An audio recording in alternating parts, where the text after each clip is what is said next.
Your volume is not working. Your audio is not coming through. It's very garbled.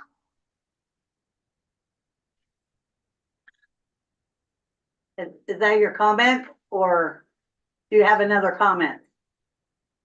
Are we at public comment yet? We're at public comment for the adoption of the agenda.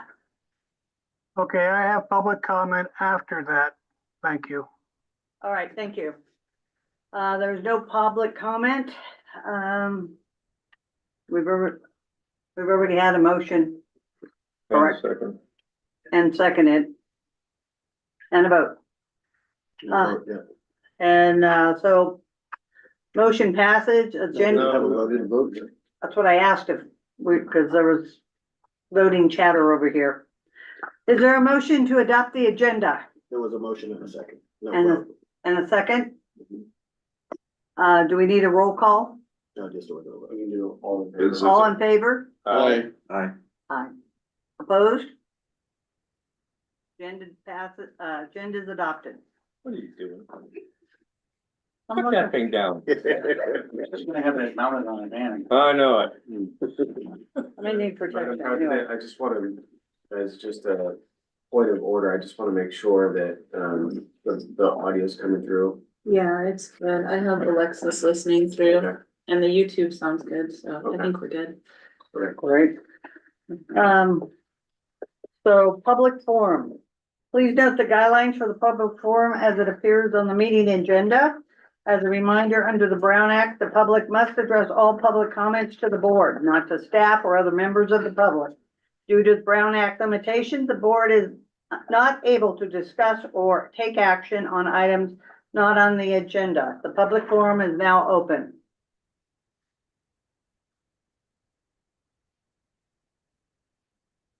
I have my hand up. Okay, are you, Mr. Pro? Go ahead. Yes, I have some words to give to your attorney that a response to the last letter will be forthcoming in the next couple of days. And I would like to comment that the agendas and other requirements under the Brown Act appear not to be taken seriously by some of the members of GDPUD, especially in regards to the last meeting we had at the church in Cool.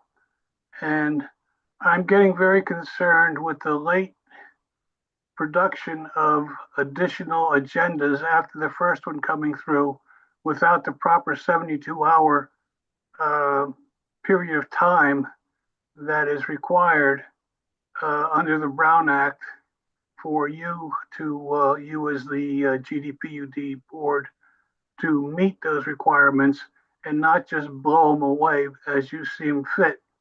I had numerous issues trying to attend that meeting in a timely manner, and the agenda was changed at the last minute, more or less, without 72-hour notice.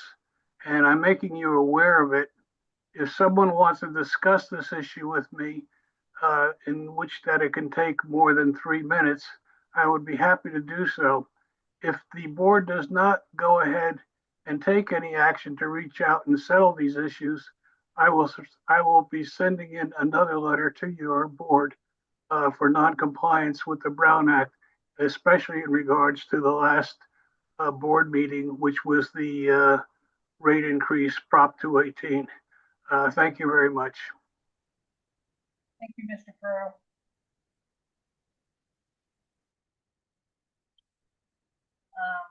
Consent calendar.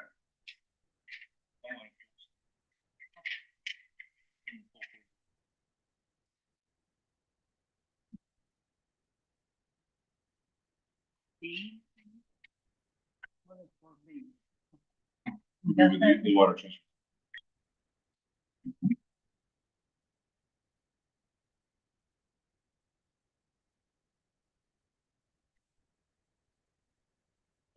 Any? Is there any additional items to be pulled? Do we have a motion to approve the consent calendar? Removing 4B? Motion to accept 4A. Second.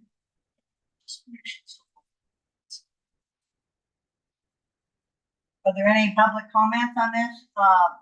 Mr. Pro, your hand is still up, so could you pull that down until you want to speak again? Or do you have something to say on this item? Whoever controls the mute buttons keeps shutting us down, at least shutting me down, so that I cannot speak, even though I'm not breaking any rules or regulations. And again, your microphone appears to be down on the desk, and I can't hear you here. And I don't know the operation of the rest of the people that are talking, and I can't take an active part in the participation in this meeting if the board goes ahead and doesn't allow us to listen to you. And then whenever we try to speak or not speak, someone keeps mooting us, even though we're not interrupting anyone, not being disrespectful or anything else. They just mute us, so we can't even tell you that you have a problem, or we have a problem, or we want to speak. We cannot take an active part in the political process as a result of this action. And it's very distressing to try and take part in the process, and the microphones are either being muted, your hands are over them, the microphones are down on the desk. This needs to be taken care of, because that's not proper and correct and may not be lawful. So I'm bringing this up. I'm trying to work with the board, even though the board doesn't seem to want to work with me. And if this keeps up, the board is going to have another issue before them that they will have to answer to. So thank you very much for letting me speak. And those are my comments on this issue right now. Thank you, Mr. Pro, but would you pull your hand down so I can see that you're not trying to request? Thank you very much. And we will try to work on that problem. We have to mute for feedback. Yeah. No, I get it. Does Alexis have hers? Yeah, we have a staff member listening online and I'm listening to the I'm gonna YouTube. go in and see what the sound is, and then it might be, make sure it's not an issue It's internet wise clear on his end, so. so- And just for the record, the speakers aren't being arbitrarily muted. The public comment remotely, because the board has to have a way to administer who's speaking remotely on public comment. All speakers will be unmuted at the time their hand is raised for public comment. The reason it's muted at other times is because they're not in public comment, so there is no public comment right during non-public comment time. And additionally, if they are muted, it gets feedback which interferes with the quality of the audio. Mr. Director Saunders is, Vice President Saunders is right now going to another live feed in our office to listen to the audio to confirm that it is clear. The board clerk is reporting that it's both clear on the YouTube and the live stream that she's listening to. What I would do is I would ask Mr. Rusco and Miss Elliott, if they're listening, to respond to say whether they can hear me or if they have any, if the audio is unclear to them remotely right now. Yes, you're very clear. I can't say people speaking before you are always clear. Are you not hearing me? Yeah, a little right now it's coming in clear. A little bit before, for some reason, it was sort of muffled. Okay, so I would suggest we just all speak, make sure our speech is clear and loud. Miss Elliott, you had your hand raised.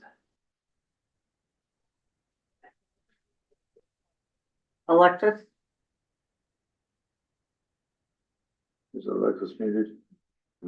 Well, she may not have the mic on.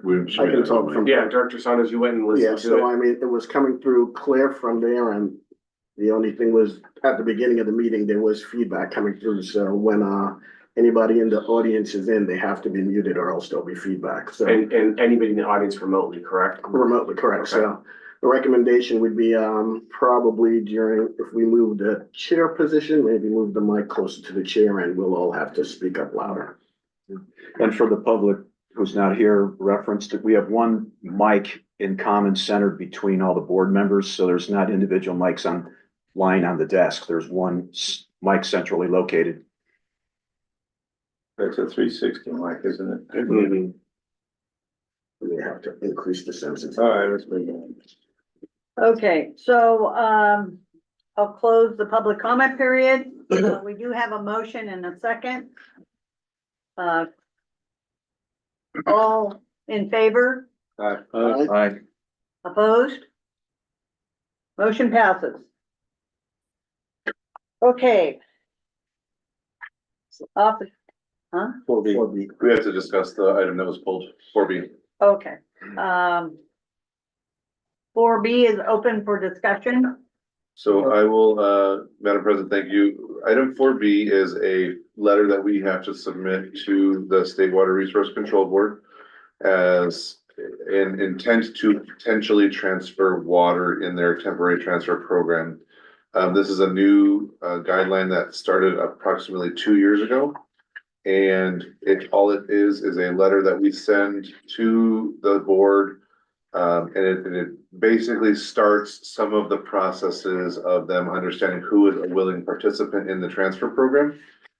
As part of the new water transfer policy, this isn't a fully agendized item that we are seeking approval to submit the letter that is also within the packet to the State Water Resource Control Board. Any board members have any comments? Yeah. Mr. Thornborough? That's why I pulled it. I pulled it I'm because I responding to you. think that this is, I think this is a very important thing. It affects the community. We've been working on involving the community in these water transfers and make sure that they're up to speed as to what's going on. And to me, this is the way I look at it is it's kind of being hid in the consent calendar. And I think it should be a separate action item. And it stands out there because I know a lot of people, when they go to check the agenda to see if anything's on, but they just look at the action items to see, in other words, okay, those are the only things you can actually do an action on. So I don't think something like that, I don't think it should be in a consent calendar. I think it should be in the action items. Yeah, no, that's totally acceptable. That's my only objection. Yeah, apologize for it being in the consent calendar. Typically, consent calendar items are non-controversial. This is not a controversial item. That was my thought process, but in the future, we will absolutely have this as an actionable item. Okay, and then I make a motion to, we get to a public comment. Public comment on 4B. Okay. Do we have any more director comments? I'll just add that, for staff direction is through our policy for water transfer, so all of the different steps that we have as an action item, that's what you can say as Director Thornborough stated.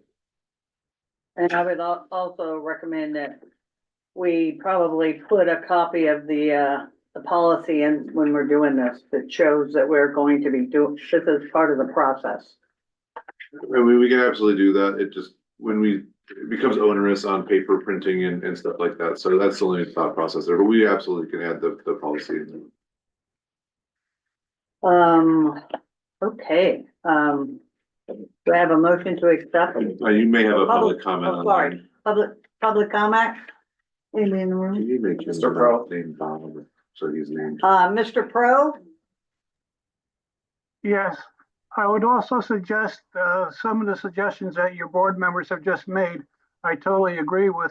And also that the letter from the Regional Water Quality Control Board with the associated law that gives them action ability to the district be included in the item that's being spoken to by this board. That way we can understand what the Regional Water Quality Control Board is speaking about and requesting from your board. And we don't have to rely upon the interpretation of the general manager or someone else without the board's knowledge or consent as to what should be involved in the packet. You talk about having transparency and viability of the public to be a part of the process, and yet everything is, well, it's a printing problem and it's going to cost us a whole bunch of money.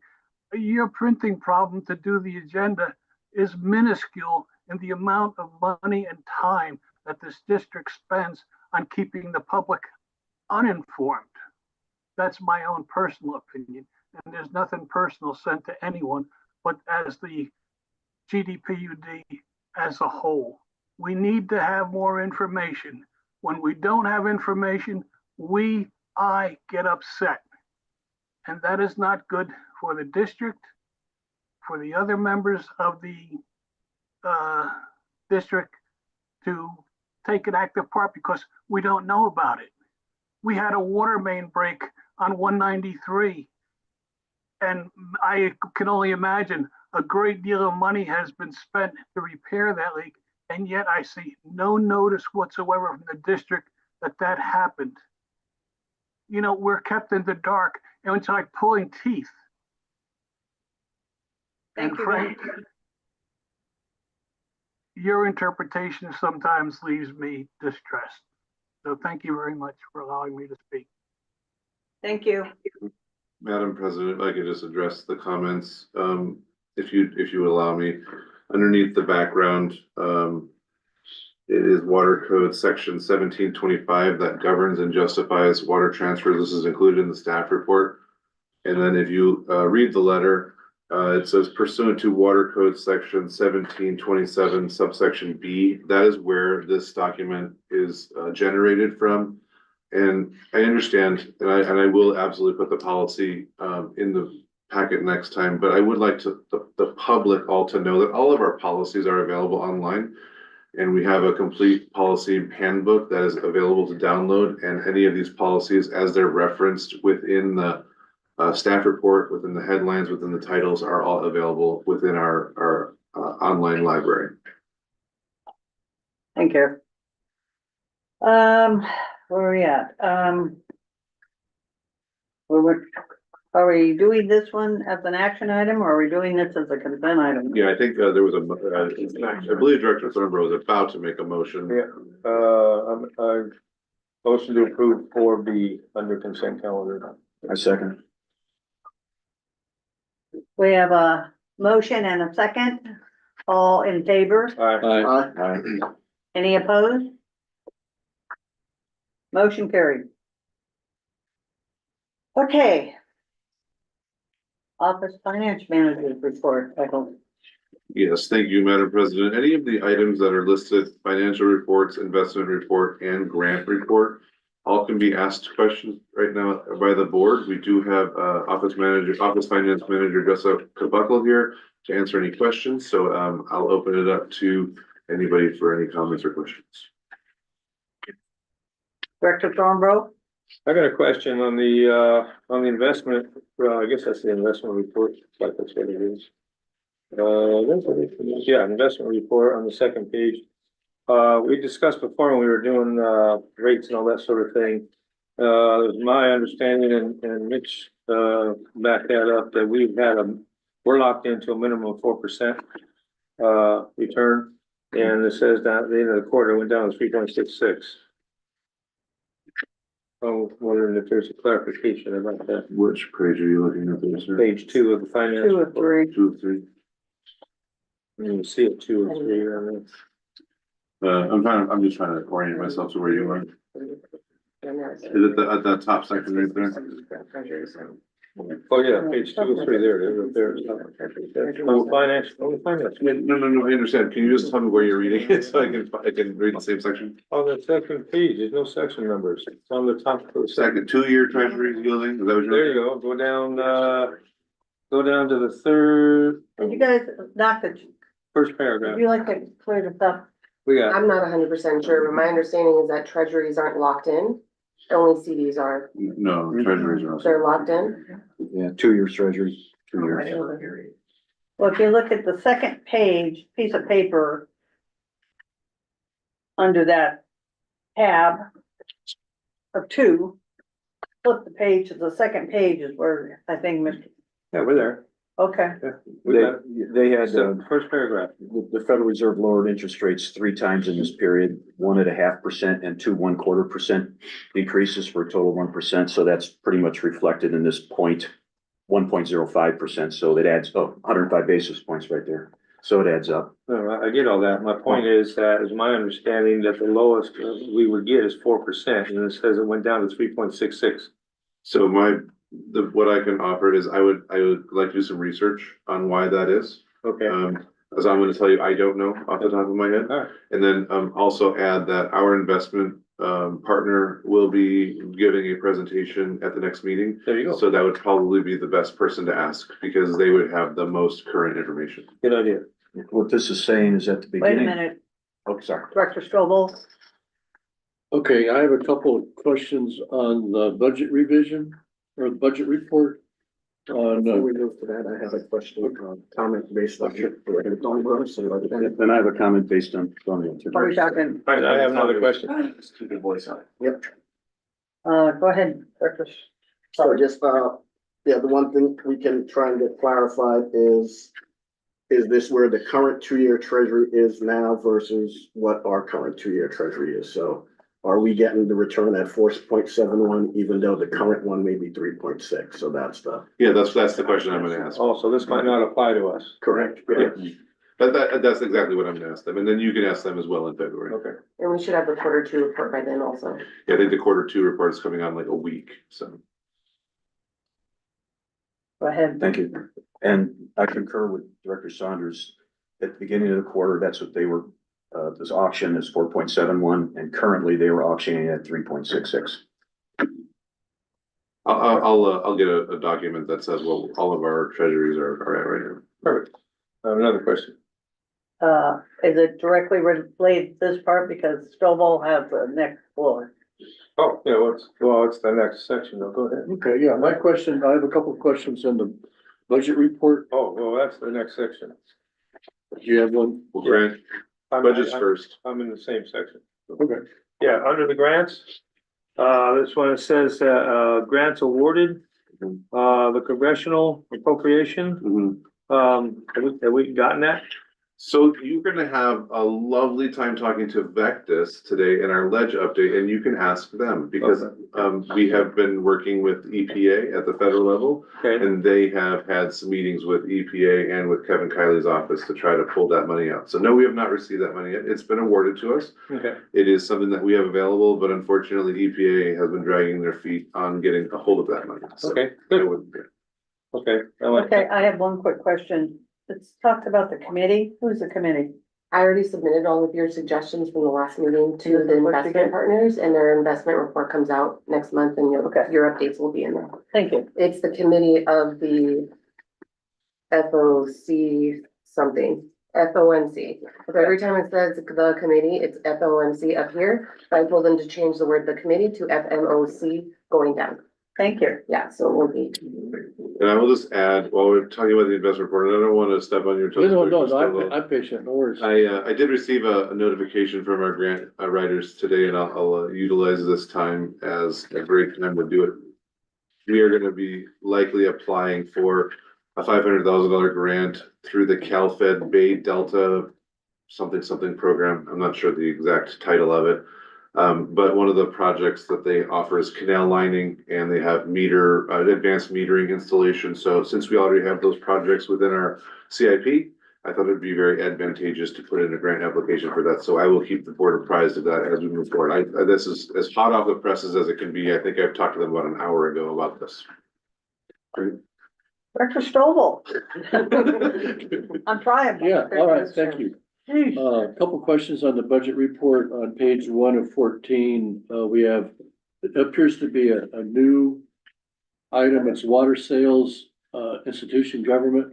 From the budget committee's viewpoint, I'm assuming that that's something that the budget committee could talk about and get recommended in a revision.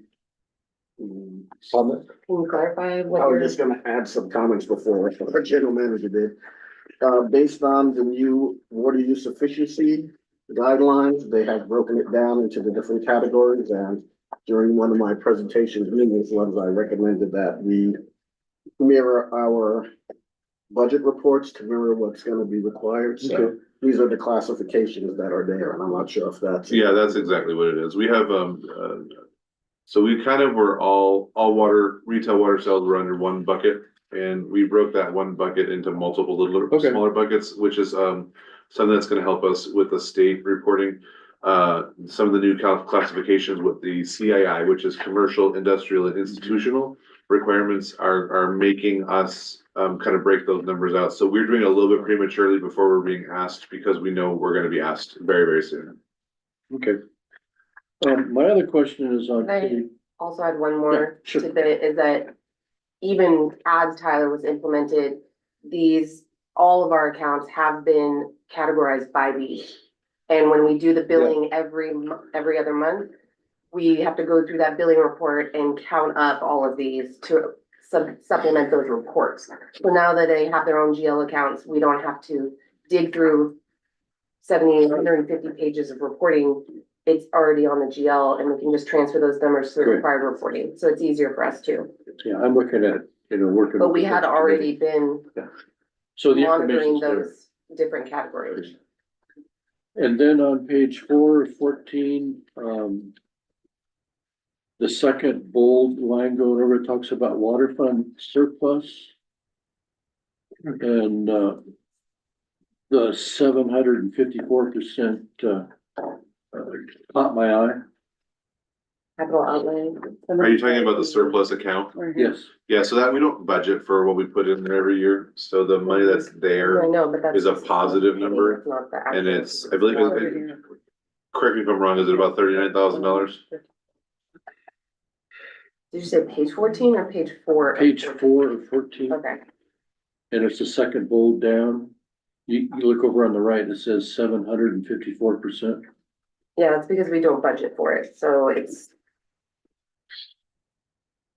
I can get that more if I have time to. Okay, we look can at talk it and- offline. Yeah, I I can get more just, detail for you, so, because that's the entire water fund. If you look at, that's just a subheading of the water fund, so. It's each department and that's capital outlay. We actually pulled capital outlay out of the operating budget this year, mhm. so. Okay, thank you. Yeah. That's all. Any other director comments? Director McDonald? Thank you. Director Thornborough, your question was clearly answered right here. Speak up and speak into the microphone, please. Thank you. For those at home, Director Thornborough, your question was answered. You thought that there was a minimum of 4%. In the second sentence, it says 4.59%. You see that? That's above the minimum you're referring to. So it talks about the average yield to maturity, and then the next one says the average time to maturity. But that says that as of September 30th. Yeah, right. That's the previous quarter, not the final quarter. Okay. We'll get the final quarter. It should be, I think tomorrow is Quarter 2. final quarter for the calendar year. So the quarter 2, because they do their based on fiscal. I want to say January 10th is when they said they were gonna get it to us. So that is tomorrow. Okay. We just keep the same one until we get a new one in the packet. That's why Thank you. this is September. I have one question. Anybody else? I have one question on the check report. Director Saunders has a negative number in front of the check. First item, Oh, is it the $2,000? yeah, So that was a voided check that we were going to provide to Director Saunders as a reimbursement. And Director Saunders declined that check, so that check was voided. okay, I just was curious what the negative was. Let the record show. Yeah, it should show up as a voided check, on the next check report, because we held on to it for about 3 weeks before we voided it. Any public comment? Yeah. You're the one I can't see. Well, you told me you could see me up there. Okay. You're over there, you didn't see her. I know.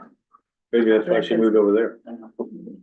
I just gotta make Okay. Adam smaller. Check number 36897, first page. Synergy, I'm just curious, that name, I haven't heard that name. That's good. Synergy, I believe, is our generator company. Am I right, Adam? I'm trying to remember. Check number. 12,000. Oh, no. CYNERGY. So what page are you looking at? It's the First Page 1 of 4, First page, the 8 one. 8 down or 9 down. 897. Is that a Reservoir Road pump station? And the name is so familiar, I'm just not placing it, I'm sorry. I'm not either. It's probably has a doing business as in our system. Oh, you're right. I don't, it's a parent company of, I go look. Yeah, if you give us a moment, we'll tell you exactly who it is. Did you have? Anything else? Yeah, and then the other one with Dennis Irvin, I know he has a pump, he does pumps, and that's 3697. He's DMI. Three, He six, usually nine, does well. seven. What number? 36971, Oh, 971. last page. I'd have to look it up. It's DMI. We Yeah, I can, know. can we look that one up for you as well and come back to you before the end of the meeting? Yeah, it's fine. What was it, can you just tell me what the check number was? 36971. 36971. And 897. Give me one, if you wouldn't mind, I'm gonna, while Adam is looking, I Well, I wanna, have another question on to Jessica, on 4B. Why is it dated October 18th, that report? Is that Where's just 4B? 4B, sorry.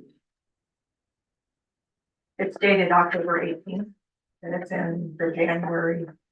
It's your finance report department. That's the report for September. Is that gonna be the normal timing? I don't know what you're talking, I don't know what you're looking at. 4B? 4B, and it says finance department, it's October 18th. Oh, that's the investment report. Yeah, the investment. So Oh. That was probably when the investment, no. so, we get it quarterly. And we're just gonna keep including it quarterly Oh, as okay, opposed so to. it's already been included in the previous meeting. Yes, Yeah, yes, that's yes, yes. great. Yeah, that's the one that was produced. Dennis Urban, DMI pump, we're in our pump stations. okay, Pump station. was that enough, Sheree? Well, just the synergy, what was that? Synergy is a Minuteman Press, that's a freight service. Oh, that's what it Oh, was, so we sent out a newsletter. Up to 18. $12,000? Yep, that was the Prop 218 notice. Oh, the Prop 218. Oh, It was 10 pages plus, and then we have it there, you'll see another one. It's about $2,000 of extra postage because the postage before sending out 10 pages is more than Got it. regular postage, yes. So then they're gonna be doing our quarter or bi-monthly meeting? We are looking into them as to see how we can work with them, but that is a thought, yes. No, but that's not, okay. We haven't officially switched over to them yet. Okay. I don't see anybody else. So public comment is closed. Are there any other staff comments that need to come back? I don't think so. Okay, then we're moving on to informational item. Board reports. Director Thornborough. Can't think of anything. We don't have an irrigation, well, that's irrigation part, never mind. Nope, can't think of anything. Director McDonald. Nothing except I added the JPIA highlights from the conference of last month to the public record. Wow, I just, you're gonna give it. yeah, Oh, it's gonna be. Really good to see you. yeah. And they were, I got mine on here. they were briefed, last meeting about the written. That's all I have. Director Stovall. I look forward to wrapping my brain around the financial foundation of the district. More so than he has. Well, it's on a personal level. It's What'd you say?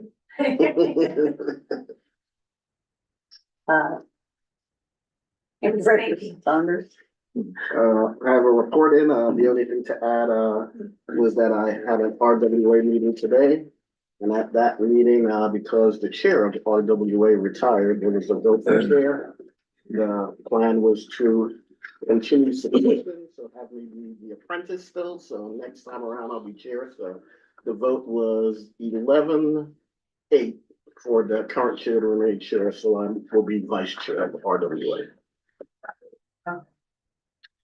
And the only thing I have is, I was requested from Mountain counties, that I'm now on that committee. They're looking for the shovel-ready projects for 2025. So they have a list that I just got from our GM, and I submitted that this morning. Yes, I did receive that, and I'm working on a response to you now. Yeah, that's it. When I go to the meeting, but the meeting is somewhere at the end of this month. Yeah, we have a big write-up for a couple of the larger dollar amounts, the reservoir project. We have a nice kind of phased write-up that we've done. Some of the smaller ones, I'm gonna work with Adam on getting you a kind of what we've done in the past and what we plan to do in the Since future. I'm in the cheerleader spot right now, No, that's perfect. so. It's probably the best seat to have in the house to help get money. Okay, what am I up to? Operation Manager's Report. Adam? Yeah, thank you. Just go page by page here. Not a lot of outstanding items, stand out. The Stumpy continues to fill, currently almost to 91% now. So, we're looking good going into our, summer season again. We do notice production was up a little bit higher in December compared to previous years. Just kind of standard, probably, related to weather more than anything. Even though we had a couple of good storms. Next page, this summary of the field activities. I think, this month is typically a little bit slower. There's a lot of vacation time between the employees and staff, so, for field work, so just kind of maintenance and getting through the month. So nothing really, big there. We had a regular, moving on the photos. We did have a lining project from the beginning of the month and trying to get it in between, rain events. So this was near Longview Lane, on the top there, kind of below Growlersburg. Real rocky section we've had trouble with there for years, so we're able to get that area cleaned up. Some just weekend breaks, we have one across from Evergreen in town here. Some ditch maintenance we're working on, kind of cleaning out the ditch, getting ready for next season. Typically mucking it out at this point, we'll come back and do our vegetation clearing later. Some this does have the vegetation clearing as well, but it kind of reforms the ditch at the same time. Go on next page. So you do see the upper canal. We did have a lot of damage in the upper canal during, I think the storms were 10th, 11th, around that period. We got some wind. Obviously those, you can see in the pictures, a lot of dead trees from the fire were falling in the canal. I think we spent like, 4 days, four guys up there for that week trying to get that canal cleared out. So that's more than we generally see from a, winter storm, so I think that's some of the couple year effects we're seeing from the fire and some of the dead or dying trees, falling into the canal. Last page, obviously everyone's probably saw this repair. This happened to a main 30-inch pipe, that feeds the Sweetwater treatment plant, in Greenwood. We had it's a tech pipe, kind of concrete asbestos pipe that cracked and, very deep. It's kind of outside of you see one of the pictures, we're talking 12, 15 feet deep. We do have shoring. We have shoring that we go, 6 to 8. This kind of capabilities, our excavators aren't designed for this, not big enough really. So we actually did call in a contractor, which we'll have a full report next month with the holidays. Go ahead, you keep going. Period of the board meeting, we didn't get it for this board meeting. We've talked to the contractor and then, we're gonna go through the board approval process in February and have more detailed of the work. But, it was really, we kind of thought it was a different break at the time. So something we're gonna be looking at for sure in the future is this pipe. We kind of dodged the bullet not breaking under the road. This pipe does go under the road, so we have different areas in the system, and we're gonna, keep presenting CFP projects somewhere in the castle report that we're gonna keep working on, try to, mitigate these before these happen. But obviously, we have a lot of infrastructure in the system, and sometimes unavoidable. Just to add to that, I will I did send an email out to the board. This happened basically as we were going to the cool meeting. So I did inform the board. that, at the moment, I had to suspend our purchasing policy and my limit to authorize this project. The final invoice did come in around the first, second, third, or fourth of the year. It was approximately $62,000. Yeah, it was that big of a break. It was 14 feet in the ground. So we will be coming back in February for the approval for that from the board. And this has kind of shown us that we may need to have some sort of a on-call engine, company if we do come across another one of these types of situations. Hopefully we never have to use it, but it's better to have it and not need it than need it and not have it. So. Usually we wait till the end, but Director Thornborough. Oh, are you done? I'm sorry. I can keep going. If you want to, we can talk about this right now. Oh, okay, I thought you were done. Yeah. There's a couple more items, but we can talk, yeah. Well, I have two questions. One, I tried a couple of times to go online to the website to find out what the level of stumpy was. And there seems to be some About kind of, 90%. there seems to be some kind of a problem in that it said that some server wasn't responding or something like that. Okay, I'll look into that. There is, we update it and it's automatically updated. Okay. So I just want to make you aware of that. And the other thing is, there was a rumor going around and the timing was right. Was this caused by the earthquake? I don't think I'm in a qualified position to say that. I think, you know, the earthquake that happened in, Minden, it was the day before. A lot of people felt it up there. Yeah, the break didn't happen at the same time as earthquake. You know, I think there would have to be more research to really figure to. Well, here's my thinking. I'm not arguing with you. I mean. Okay, well, let me tell you my thinking and see what you think about it. If it was earthquake related, then that's more like along the lines of a natural disaster such as a fire, flood, or whatever. Mhm. And that way, all the expenses involved in that, we could say, okay, that comes out of our emergency thing. Where I'm getting at is that I don't want, if it's earthquake related, it shouldn't be charged to the operating budget. It should be charged to something else. This will come out of an emergency fund. Okay. Yeah, it's still considered an emergency break, even if it doesn't come out of a natural disaster. Okay. It's an unexpected break. Well, I saw beer camps out there, so that's gonna cost some money, but 62 seems awful. I have some photos if you wanna look, at how deep they were in the ground. Oh, you see it right here. Oh, yeah, well, Yeah. I felt, seeing it firsthand, I felt much better having our guys not in the ground, having that liability on them and. Well, yeah, and that's why I asked you at the time, you know, we don't have any shoring, I mean. We do, just not that deep. Seems like we should have shoring, but, yeah, that was. That's more shoring than we are having. Yeah, I don't think we need to have either. And if you saw the crews, I mean, they had over 15 people. I mean, we just don't have the resources to put 15 people on that. I saw the excavator out there. So. Yeah. Now you said this is what do they call that pipe? Techite. Say it again? Techite. Techite? Yeah. So it's like, is it like concrete or? Yeah. Oh, okay, all right. And that was raw water that's going to the treatment plant? Yeah, it So goes basically from, it's the ditch water. it goes from Greenwood to the Sweetwater Pond. Okay, It was a cylindrical break around it. okay. Yeah, it sounds like earthquake to me. Oh, no, crap. It's about this. You have to wait till the end. Also, if you look to, on the USGS site, there's a seismometer sitting up in Pilot Hill. That might give you an idea of what kind of magnitude you're dealing with, if it was even done. Okay, yeah. I mean, if not, if you can't find it, let me know. Right, okay. I definitely looked it up. I didn't look for that specific station, but, you know, it seems too coincidence, you know. So.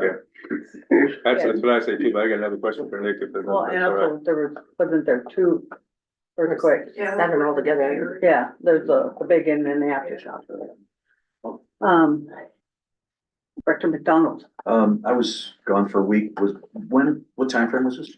It was literally when we were doing the rate hearing. It was the same day, It's You weren't on December vacation. 11th and 12th. Yeah. Sorry, you were here. It was, huh? Yeah. Okay. You just didn't feel it. I didn't feel it. You're looking at him. I know.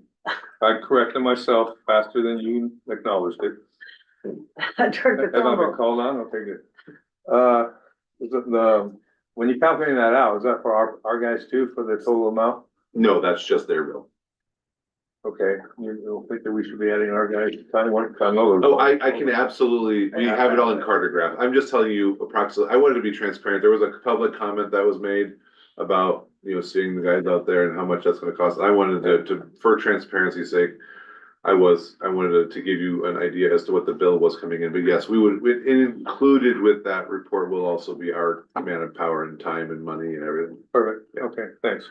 And really it was the beginning part of that. We went out, we got notified there was a leak. There was a treated water service line there too. We thought that's what it was at first until we, did find chlorine. And then we started digging, realized how deep it was in that point. So, and then we had some equipment down there, but wasn't as significant, obviously. Yeah, I was surprised at anything at 14 feet. Well, so, you looking back at the old plan, it's called Ford's Corner. That highway used to not be elevated there when the inverted cycle was put in. So the road got elevated later, and that's why it's so deep. What year do you think that was put in? The original goes back to the original can go back even before that. It goes back to the late 50s. Oh, wow. And then the road was elevated in I think it was late 80s, early 90s. And it went back that super corner. They call it super corner. Oh, okay. So it wasn't originally put in that. It wasn't really put in that deep. No. Oh, okay. But that's what we're dealing with now, regardless. Yeah. You're not finished. I can, yeah. Sorry, you got interrupted. It's totally fine. It was, I mean, that's a big learning experience for all of us, right? I mean, we have that kind of infrastructure. I mean, in that area, we have other infrastructure, even more vulnerable. So it's a good thing to discuss it in detail, I think. So moving on to CIP program, not a lot of action, this month. We're kind of waiting for the weather to clear on the pump station, Irish Lane. We're really waiting. That road is hard to do any construction work on because it's not paved or it's just mud if it gets wet. So hopefully we get some weather to get some pipe replaced there and get the pumps fixed there. The master meters, we ran into the last two. We didn't have the right equipment to finalize this. We have the right equipment now to do it. Is a special kind of cutter to finish those two. Those will be the next couple months. We'll get the last two in. Tunnel inspection next month. So we'll have full detail on that. And then the canal line, yeah, we have a couple more locations to do this season. If you guys recall too, from the grants, the Water Smart grant from a couple of years ago, we just got the environmental clear and the notice to proceed. So that will be happening in March, April. So that took about a year and a half for a very small project. I think that project, the total cost is $200,000. So it took us a year and a half to get that to get to this point. So in a lot of back and forth, a lot of meetings, but we're there now, so that's good. Just general activities, USDA, we're really close. I know I say this every meeting. We're a little closer every time. I mean, so that environmental has been cleared by us, but cleared by the USDA as well. So it's actually going to their director now. So that's like the final step. So hopefully any day we'll hear about that, which is obviously be a game changer for the district as well. And it had the last table here, and you notice the last 2 months are not there. I held those out. Our billing obviously was late with the rate study. So that's how we get our final customer count, what goes into your calculation for your gallons per day per capita. So I'll have that updated next report next month. Thank you. Water resources? We had 74 annual inspections in December, three Astros. Not much activity. That's December, at we the end. usually take to do things around the collection system, but we had no spills, even though we got 10.82 inches of rain, which I think I can safely say is contributed to when we did smoke testing. We found 2 cleanouts on customers' ends that were not capped, and they were also inside of like a creek bed. So we capped them, and now we're not seeing spills. But we are continue to monitor that, I guess. but I really think we solved a little bit of an issue. We had fourth quarter samples go on, and Nick and I did attend Upper American River Watershed Planning meeting in December. Not much for weather. We're saying equal chances of rainfall and above average temperature. And then, we're just below the 2019, which the INVO cycle was supposed to be similar to 2019. So we were just barely 2 inches shy of the same rainfall patterns, but I haven't been able to figure out if it's really gonna give us a projection for this summer, this spring, this. But And just to add to Alexis and Adam's report, you will see at the next board meeting, hopefully, we'll at least be able to talk about it. But we're gonna do a little bit of snow sampling. And we're gonna do the same snow sampling that DWR does on the same time frame, so that we can kind of match up our watershed with their watersheds. So now you're on the hook to go buy the scale. We have all the equipment, we're missing a scale to weigh the pole. So basically, we wanted to kind of see how we're doing in comparison to the rest of the state. I think it's really important for this district to understand our watershed and our water supply. And it'd be fun. Thank you. General Manager's report. Yeah, real short, real sweet. We did hold our board meeting. I did attend the annual water transfer meeting, at, for State Water Resource Control Board. Again, as Alexis just stated, attended the Upper American River Watershed Group. So that is, a potential funding source, where we could find, funding. They are going to be submitting some projects for a grant. I don't know if we're gonna meet any of those project guidelines, but we're still gonna submit some things. And this year, this month, we attended a RWA board meeting this morning, and I have a few other things this month, but that's pretty much it. Any board member have any comments they'd like to make? Questions? I'll now open it up to the public. Steve? I wanted to ask Adam, when that break happened on 193, did they send some kind of probe down to check under the road to see if there's any cracks or anything that might have happened? Seeing as how they had it open. With a break like that, the water stopped. So, once we found that, no additional water was coming out. We did not send a probe underneath the road. You're Yeah, unless it's like a huge cavity, you're not gonna see it. and don't touch it, don't break it. Was that cement thing, was those the same kind of pipes you used to have out here in the field? So, yeah, Wow. but you probably know the history of them. Mm-hmm. Yeah, they're all bashed in the hole in the back of it. Yeah, they are. Sheree? Okay, that's what I was told. The pipe. So. The 30-inch pipe. Yeah. Okay, so the way you noticed it was by it leaking, not by the flow. We actually noticed by the flow first. Oh, so you can Yeah, tell you have. it was it all kind of happened at the same time. We got a call for a leak went out there. Our, the main canal operator, probably about an hour and a half into that, realized, hey, my water's low, going to the treatment plant. And they kind of all put it together at the same time. Okay, and then in the picture, it shows there's concrete on the side after the repair. Did they add that concrete? That's not concrete, that's soil. So it's kind of like sandy and then you see the clay soil. Yeah. So it's more a sandy part. And That, by that picture, I couldn't say, what kind of soil it so is. you're saying this pipe is from 1950? Not that pipe Oh. specifically, no. You don't know how old when that went in, That, when the plant went in? no, that was from either the late sixties or early seventies. I can't remember, I can't recall exactly off the top of my head right now. Okay. When that was put in. And then I have a question on our fire hydrant.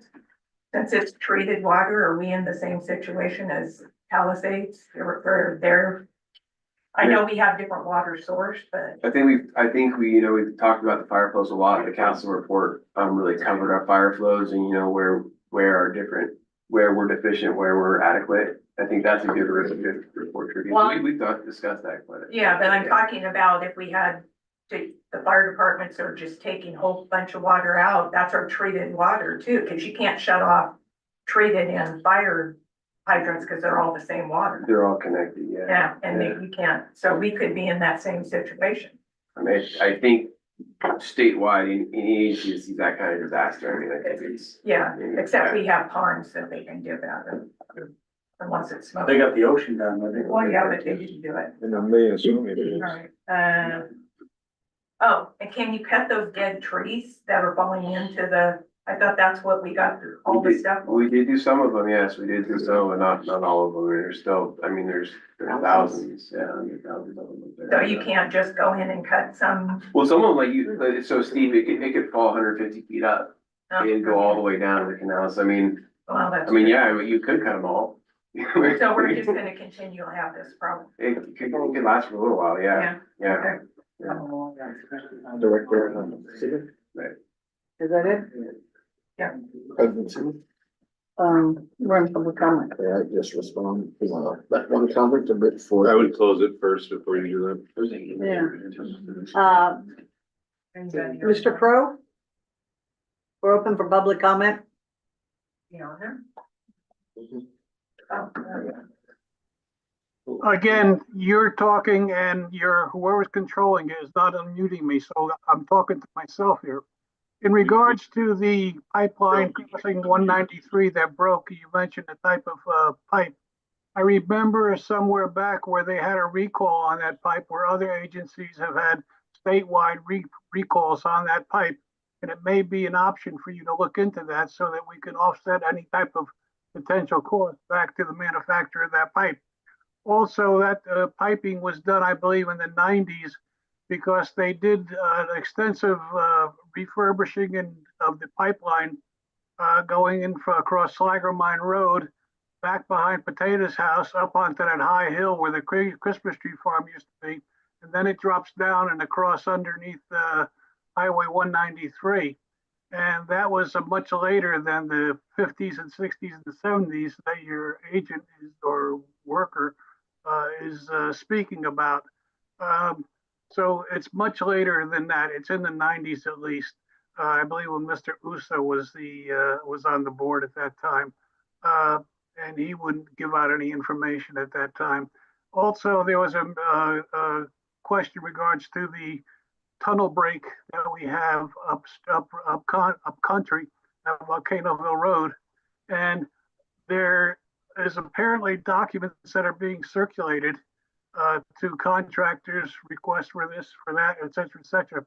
CEQA says that at the earliest possible moment, the public needs to be included in the process. The earliest possible moment. That's before anything else happens. The public needs to be involved in it. I'd like to have any submittal to the state agency in regards to filing of the CEQA documents made available so that we can see what's happening, because this is doing all smoke and mirrors. Also, any contract with the U.S. Forest Service on lands that GDPUD is going across, we have memorandums and things being spoken about during a period of time, but we don't have any actual contract or monitoring and mitigation and things that the district is responsible for doing in regards to being able to use U.S. Forest Service land.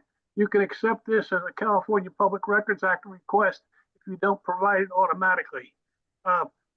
These things need to include the public. When the public isn't included, the system doesn't work. And all of a sudden, Mr. Veerkamp gets called.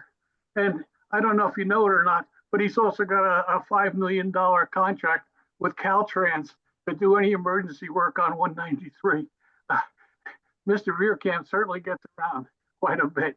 Thank you.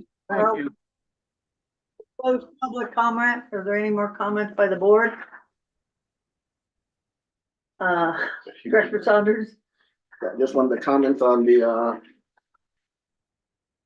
fire flows. So that is one of the things we've been trying to work on to get not only federal, but also at the state-wise to get funding for infrastructure for water districts for fire flows. So when there is a fire, not only do we have, problems with pressure from, as we did with the mosquito fire, if something falls in the canal up country, then we have decreased pressure. If people are leaving and they leave their water on, that's gonna have a problem with pressure. If things burn and burst, that's gonna have a problem with pressure. They're gonna be using water, so that's gonna decrease it. So that was, one of the reasons why we did have that grant for the extra tank. So we have a second, kind of redundancy to help provide water for us during a fire and to have extra sources. So those are things when you're in a wildfire, you also have we don't have it as much in our area, but when power goes, so then anybody that's getting pumping, those stations also have problem with fire flow. So there's many things that lead into that. Thank you, Director Saunders. Director Stovall. I just want to say to Adam that I really appreciate the pictures. It really, you look at the size of the hole and the size of the people, it's more valuable than the story that goes with it to me. Yeah, and it's all the same, picture with 1,000 words, right? Yeah, if I can see, I don't want our guys down in that liability. Can't legally do that. You actually bring it back up too, you always talk about agency coordination. The actual repair clamp is actually from PCWA, so we actually were able to work with them with the repair clamp. We're obviously, because it's a custom size one, they don't just have these laying around. Yeah. We're obviously ordering some to replace it, but yeah. Thank you. Any other comments? GM have any more comments? I think I've commented out. Committee reports. Irrigation Committee? Director Thornhill. We're having a meeting next month. And we're back on the committee. Yeah, as far as I know. So, did we discuss that? I think we did. Yeah, I think we're still on it. Finance Committee? Next meeting's 23rd. There wasn't any in December. No. We don't have Negotiations Committee, Strategic Planning Committee. Next meeting's the 27th. I'd like to, I'll do this in a memo separately, but get the current status of the strategic plan. I'd like to add a timeline in there and polish up my input. We'll discuss it at the meeting. We will. Any board members have any comments on the committee reports? Any public comments on the committee reports? Sheree? Can we get the times on here? Because I've gotten so many times wrong between irrigation and finance. Yeah, we can add that document. It really needs to be. Thank you. Anything else? Mr. Pro? Unmute him. No, we can't unmute him. Oh, never He mind. has to unmute himself. Mr. Pro, public comment? It's only on the committee reports. Now I understand, but I'm being unmuted again, and then I get a window pop up that says, do you want to get unmuted? Then I go to click on that and it disappears, and then I try to talk to you, and whoever's in control of this Mr. Pro, has Mr. it. Pro. Mr. Pro, let's stop the time and we'll give him another 3 minutes to start his comment. Mr. Pro, I know there's a little bit of a process that we have to do to ask you to unmute, and you have to unmute yourself. However, you are still enjoying the full 3 minutes for every time. So just because it takes a few seconds to go for us to ask you to unmute, for you to unmute, you're still speaking, you're still given the benefit of all the 3 minutes. So we understand your concerns, but it's without prejudice to your time to speak. I would ask the clerk to reset your 3 minutes. And you're free now to make your comments with your fully allotted 3 minutes. I don't have anything further to say as of what I've spoken to you already. I'm not going to keep going over and over and over. It's something that continues. It's frustrating. I'm a senior citizen. I'm 81 years old. I'm totally disabled. And under the Americans with Disability Act, I'm asking for accommodation for this board to make sure that I am not impacted physically and mentally as a result of the inadequacies that I perceive to be taking place at these meetings when I try to take an active part in the political process. Thank you. Just, Thank you, Mr. Pro. if I could just add, Madam President, for one moment, just so we can understand the process. We will not ask you to unmute or anybody online to unmute anymore. You are allowed to unmute yourself as necessary. It's a process that we can go through to help you to see where to unmute.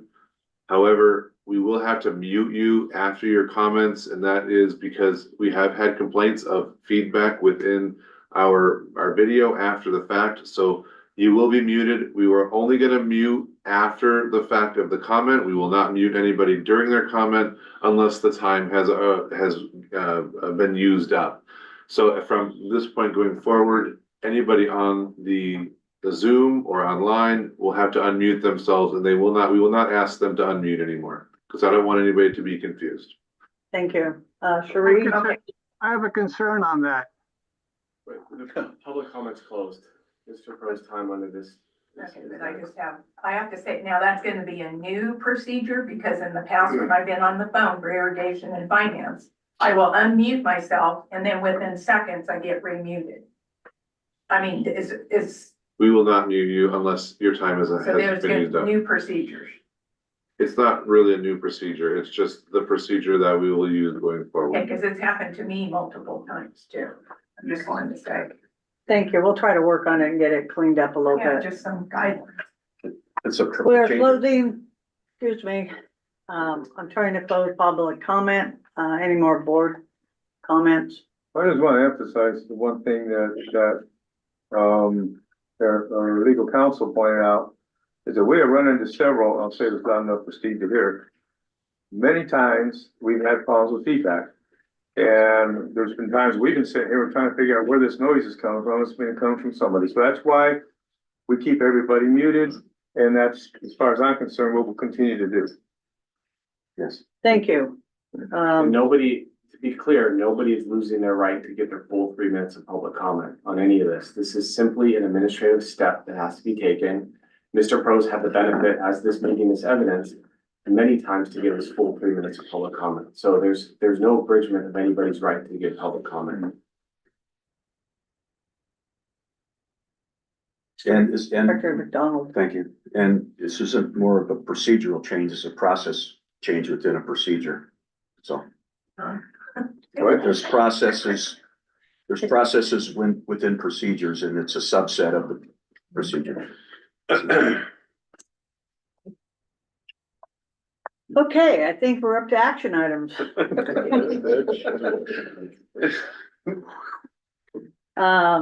We are on 8A. I guess I'm turning this over to Director Saunders for the report. And I will have our general manager open it up to our federal advocates for the federal update. Yeah, so this item is a legislative update, which is typically given by our legislative liaison. We will be seeing and hearing from our federal advocate about 4 times over the year. So generally, we're gonna have them in February. There was a slight conflict, and actually it probably works out better with the incoming administration and some changes, small changes in Washington. They may be able to shed some light and kind of talk about some of the things that we've had happen and some of the things that we may have happen. So at this time, I will turn it over to both Don Police and Greg Morrison for a report. Thank you, Nick. Again, Don Polisi, I'm the managing partner. I'm also sitting here in Georgetown, not your Georgetown, but I'm actually here in Georgetown, DC, and where our office ironically is located, but we've been privileged to be working with the district going on about 2 years now. And I'll give a more micro report on where some of your projects that were recently funded, and one big one that was authorized by Congress just over the last 30 days or so stand.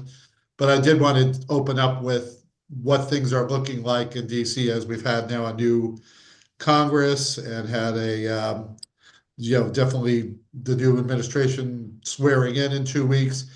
Our message has been like this, especially in the water and infrastructure area. Both parties love roads and commodes. Both of them really, there's a very much a bipartisan just an impact and great support amongst Republicans and Democrats for water issues. In the past, it was always more of an issue of getting through the regulatory process and all that. But the last 2 to 3 years or so, both parties have been really coming together and giving really good authorization levels for the three major agencies that fund water projects. Namely, that would be the Army Corps of Engineers, EPA, and in the western states, of course, the Department of Interior and Bureau of Reclamation. Our firm very much specializes, especially my colleague Greg Morrison, who's with me on the line here today. We specialize in working with both Congress, your members of Congress, in this case, Congressman Kiley, and then the last Congress was Congressman Duarte, and then both senators trying to seek project money for the district.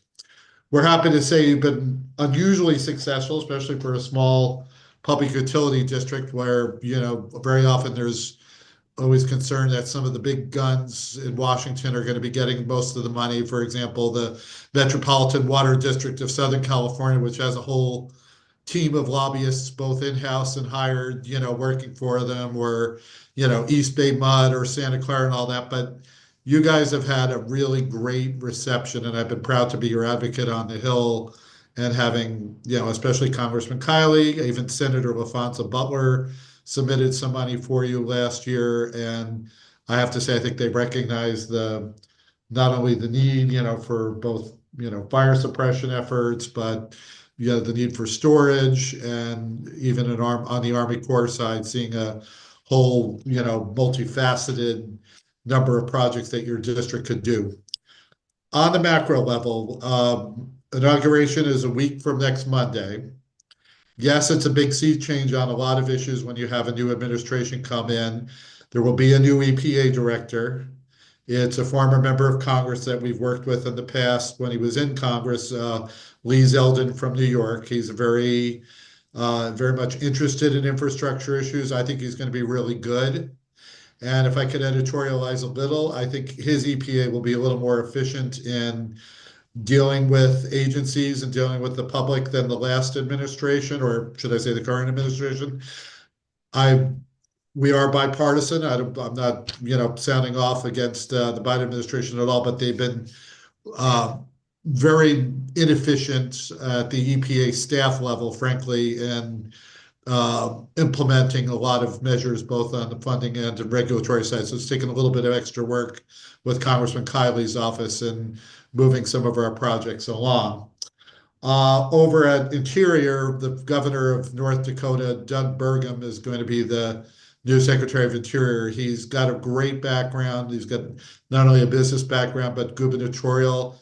And he's also going to be the energy czar for the Trump administration. So he's going to have quite a prominent seat at the cabinet table in DC. And we would expect that Burgum will be an important person for us to continue to work with.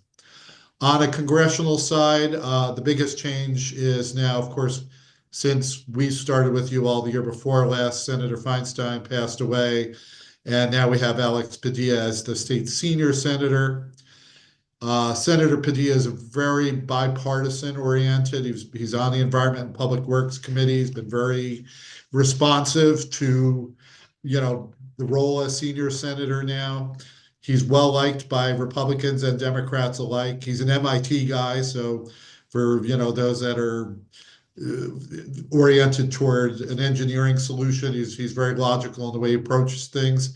And I know Greg and I really enjoy working with his staff, both on the West Coast and in DC. So I expect he's somebody we're going to be going through this next session of Congress as well.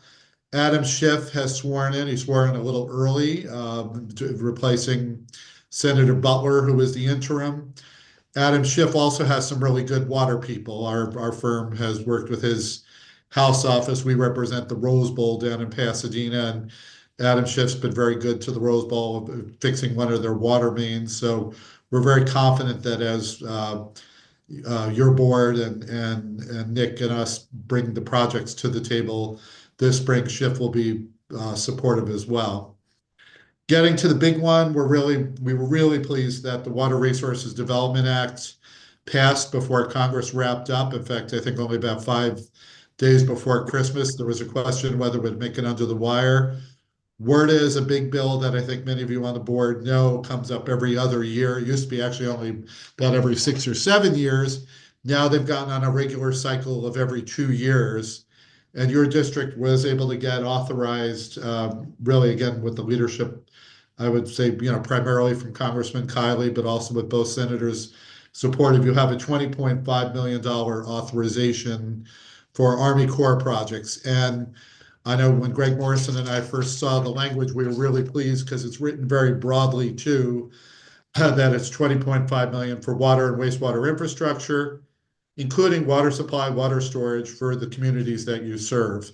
That type of broad authorization is really good. You're not going to be able to get a $20.5 million check. That's really not how it works, but you are going to be able to draw it down almost like a bank account over the next few years.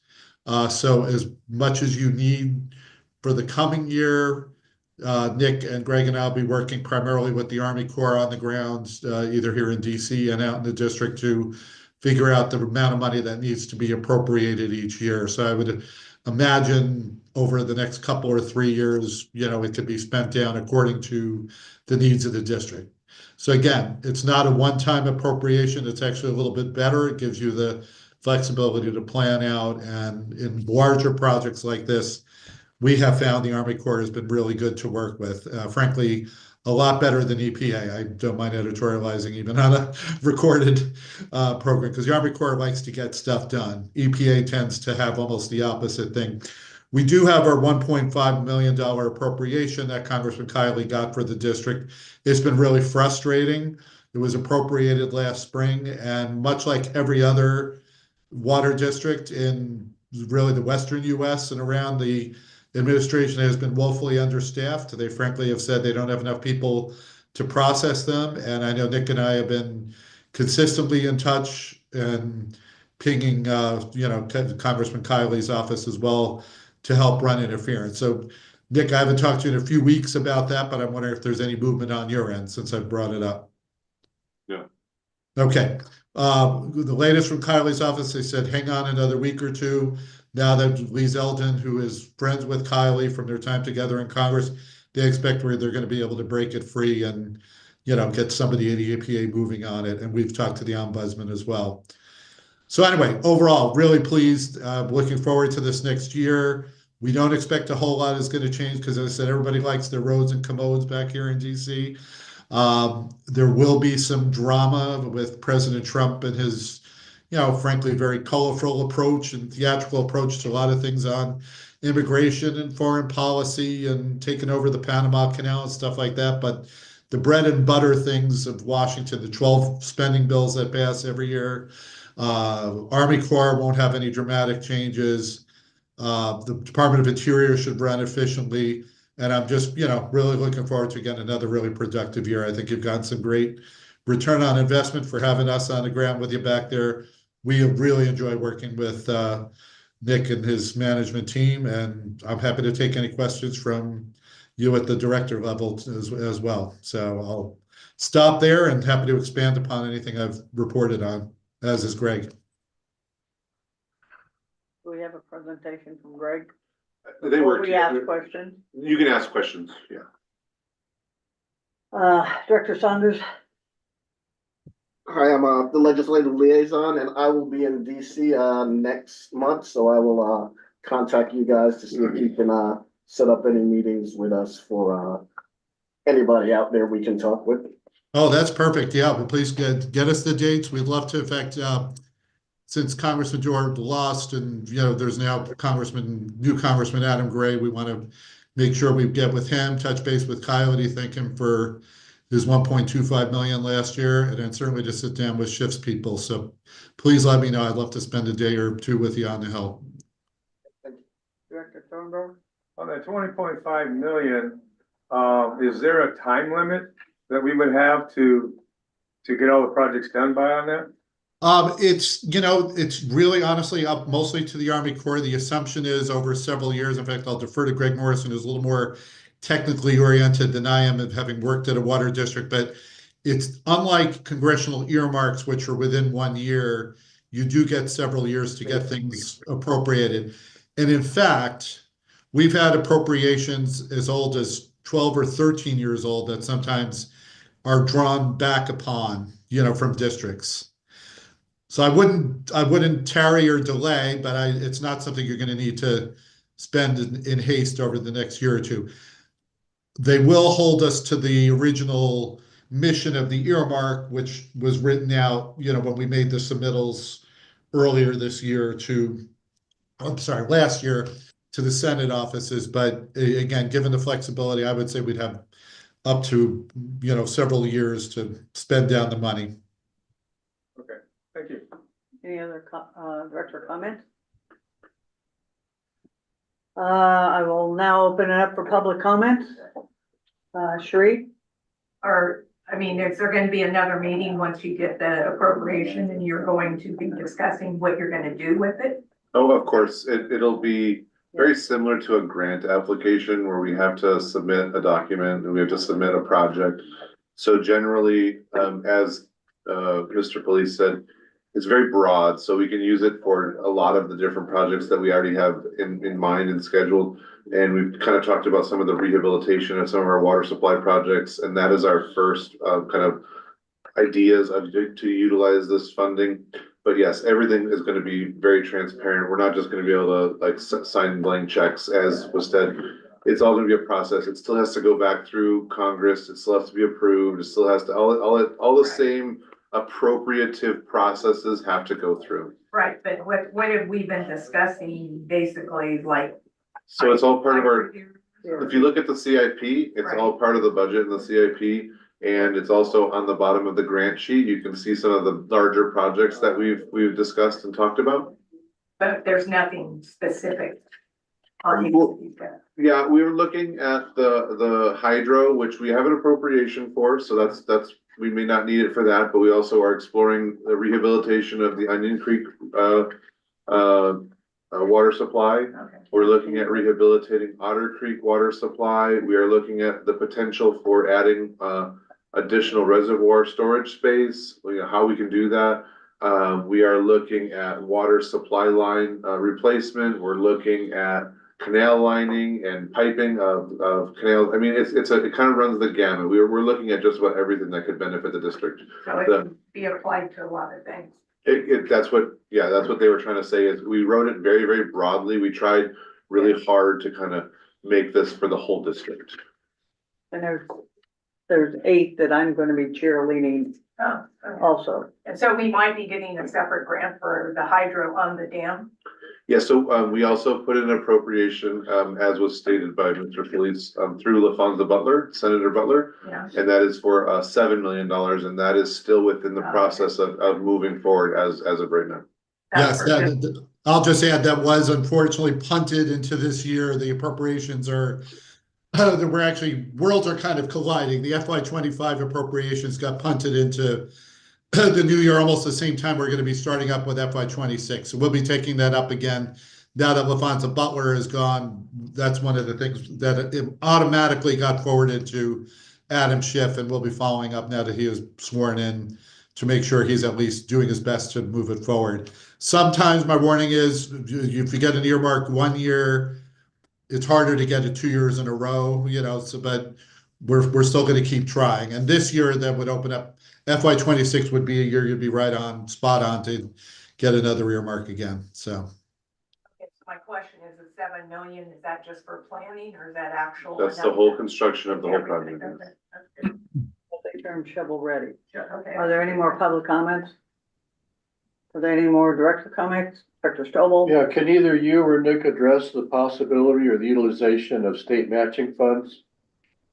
Yeah, I can do that. That's absolutely something that we've done in the past, and I know maybe if Greg, you want to jump in on this, because you and me have worked both at water districts, and so we've done this before. Anytime that a federal appropriation doesn't typically have a match. Sometimes they do, and that will be kind of listed within the program requirements. I'll give you an example, and this will maybe answer your question. We did something called Title 16, which is a Bureau of Reclamation program, and we actually went back 20 years to get part of our appropriation. This is at a previous agency that I've worked at. So they don't kind of die, they just kind of, people sometimes forget about them and then money comes up later. But that program was not fortunate. It was a 25% match to our 75%. So as the agency I work for, we had to come up with 75% of the money, and then they would pay 25% of the project. So not a great grant. It just kind of cut off the top. Whereas these appropriations, as far as I understand, maybe Greg and Don, you can help me. There is not a match that is part of these programs unless the Army Corps comes in and says that there is a match. I'll defer to Greg, but I know that on earmarks, there is no match, thankfully. But Greg, I believe the Army Corps is 80-20 usually. It honestly, it depends on what program you're doing your project through the Army Corps. So it can change. It can be 75-25, 80-20. Projects I worked on were usually 75-25. But working with Nick in the past, I know it's a perfect opportunity to go out and get state matching funds, not matching funds, state funds to help you with your 75% of the cost of the project. So you can bring federal and state money and blend it together to hopefully offset the cost to the district.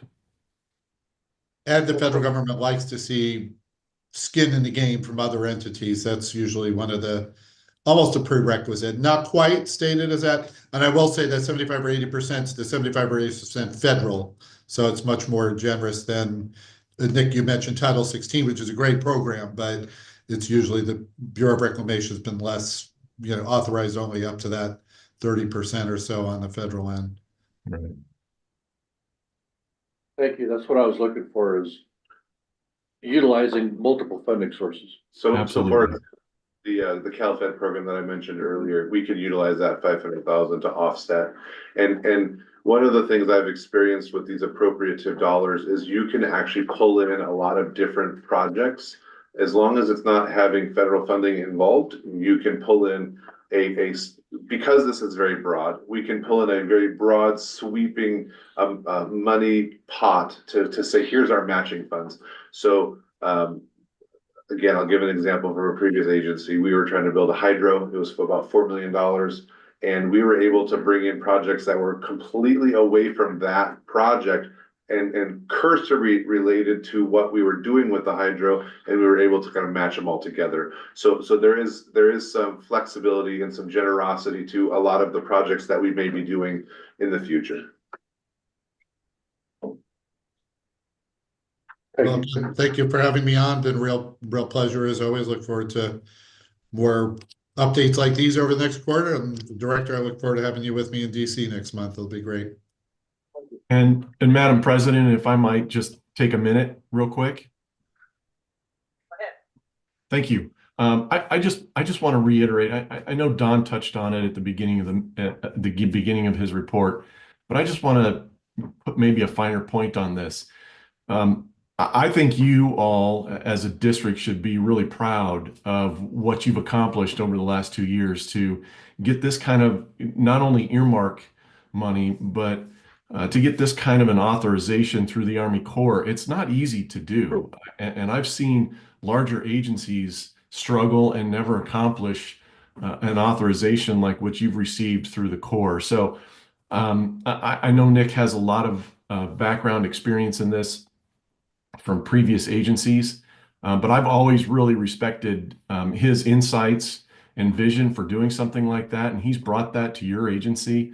And I just really want to make sure you all know what a great accomplishment this has been, not only for us as the firm that's helping you, but certainly and more importantly for you and your public to know that you're going out there and going after this money and you're getting these authorizations. And what that does is it defrays some of the cost of a project that helps you maintain good rates and a good rate structure for your customers. So kudos to Nick and all the staff, because I know I've worked with some of them from on the engineering side, and then certainly to the board for your vision in allowing Nick to pursue something like this. So I really appreciate it, and you guys should give yourself a little pat on the back for that.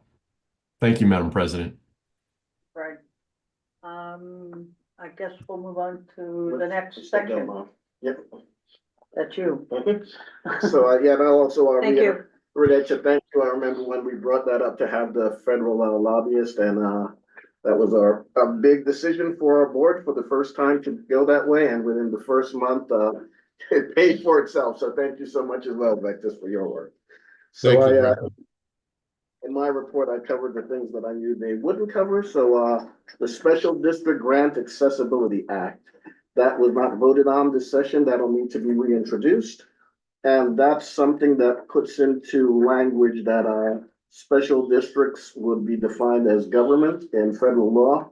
And right now, there is no language for that. That's why federal funding cannot come directly to us from a lot of programs. So this is one of the things that we will try to push forward. This is part of a CSDA program, and one of the things we are working for with RWA and probably the Headwaters water group is now that Trump has weighed into the water going from north to south and water infrastructure with hydrants. This is something we can propose to the administration as funding for infrastructure as a way to get money to special districts. This is just to let the next one with Supreme Court rulings, just to reiterate, so our district directors are aware, and any public officials, which would be staff, that social media accounts will be considered personal and not subject to First Amendment claims if it follows the guidelines that I have in there. So basically, you have to never speak on any issue that is part of the district on your personal page. Keep that on your public page, and that way you won't have any crossover. But there's some direct guidelines that will let you keep your personal. So then the district position. So following up, we're still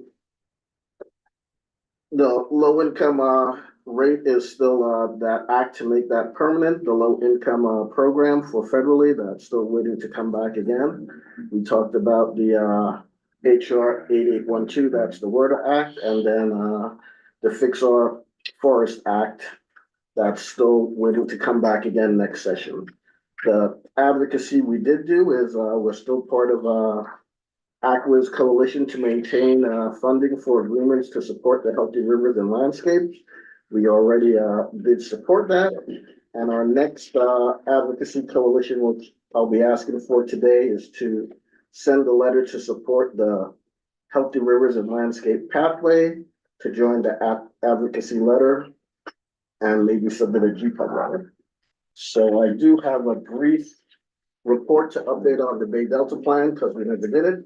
I will do the 1,000 feet level basically is it's under the control of the state of California, which is run by the State Water Resource Control Board, and part of it by the Bureau of Reclamation. They're in control of these two. Basically, the liability is now being pushed to all of the different agencies, and that's what the voluntary agreements basically are. And then that's the 100,000 level feet. Now we'll go specifically so we can understand. So the State Water Resource Control Board's mission is to preserve, enhance, and restore the quality of California's water resources and drinking water for the protection of the environment, public health, and all beneficial uses, to ensure proper water resource allocation and efficient use for the benefit of present and future generations.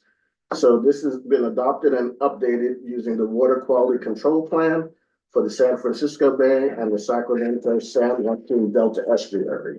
That's the Bay Delta Plan.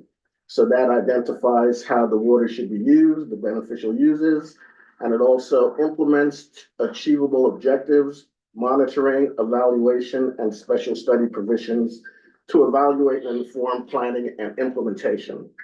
The Clean Water Act and the Porter Cologne Act requires the State Water Board to review the Bay Delta Plan every 3 years and update the plan as necessary.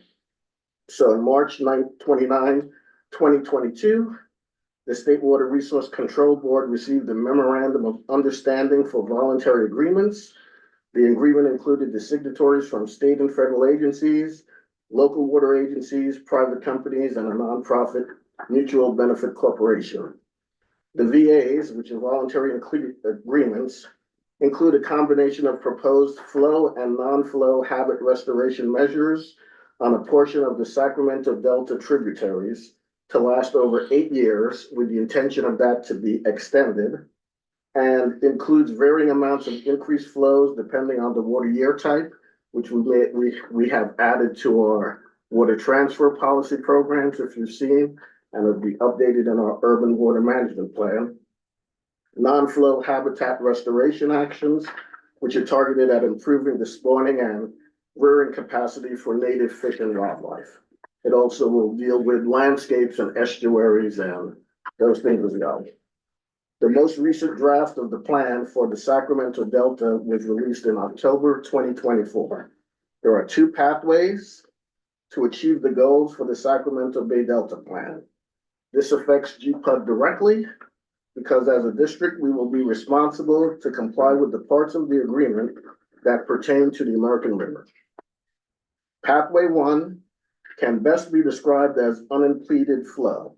So this would require a pass-through ranging from 35% to 75% of all waters to the Sacramento River. And we expect the lower end of that range to be set to around 55%.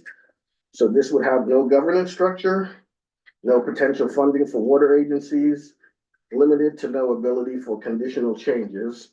And the 55 to 75% flow through is going to affect the storage of all of our northern watershed reservoirs. Pathway 2, the Healthy Rivers and Landscapes Program, HRL, that was prepared and created through a memorandum of understanding. So the same signatory parties developed this program using the best available science with direct engagement from California Environmental Protection Agency, California Natural Resources Agency, California Department of Water Resources, California Department of Fish and Wildlife, and the U.S. Bureau of Reclamation. The key components of this program, which differs from the unimpeded flow, is it includes a governance program, science plan, and a funding plan, all of which are integral to its success. However, this is not fully reflected in the current Bay Delta plan. So this Bay Delta plan update is going to have a significant water supply and cost impacts to many of the California agencies and California water users. So Aqua is providing this coalition letter to it and its member agencies because we've been actively involved in the board amendments and testimonies. So the recommendation is for the district to support the HLL program and join the Aqua Coalition. And then I'll share the letter if we join it. And the main things in the letter is it does address 3 main concerns. So one is to evaluate the HRL program as proposed, which it doesn't do. 2 is there is funding in the HRL program.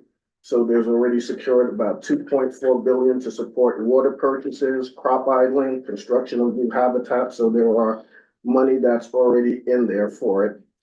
And to have a clearly definition of the unimpaired flow pathway, because that's not in there as well.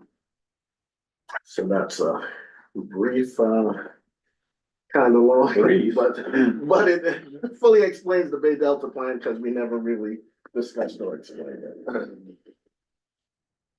We'll have a lot more on this coming forward.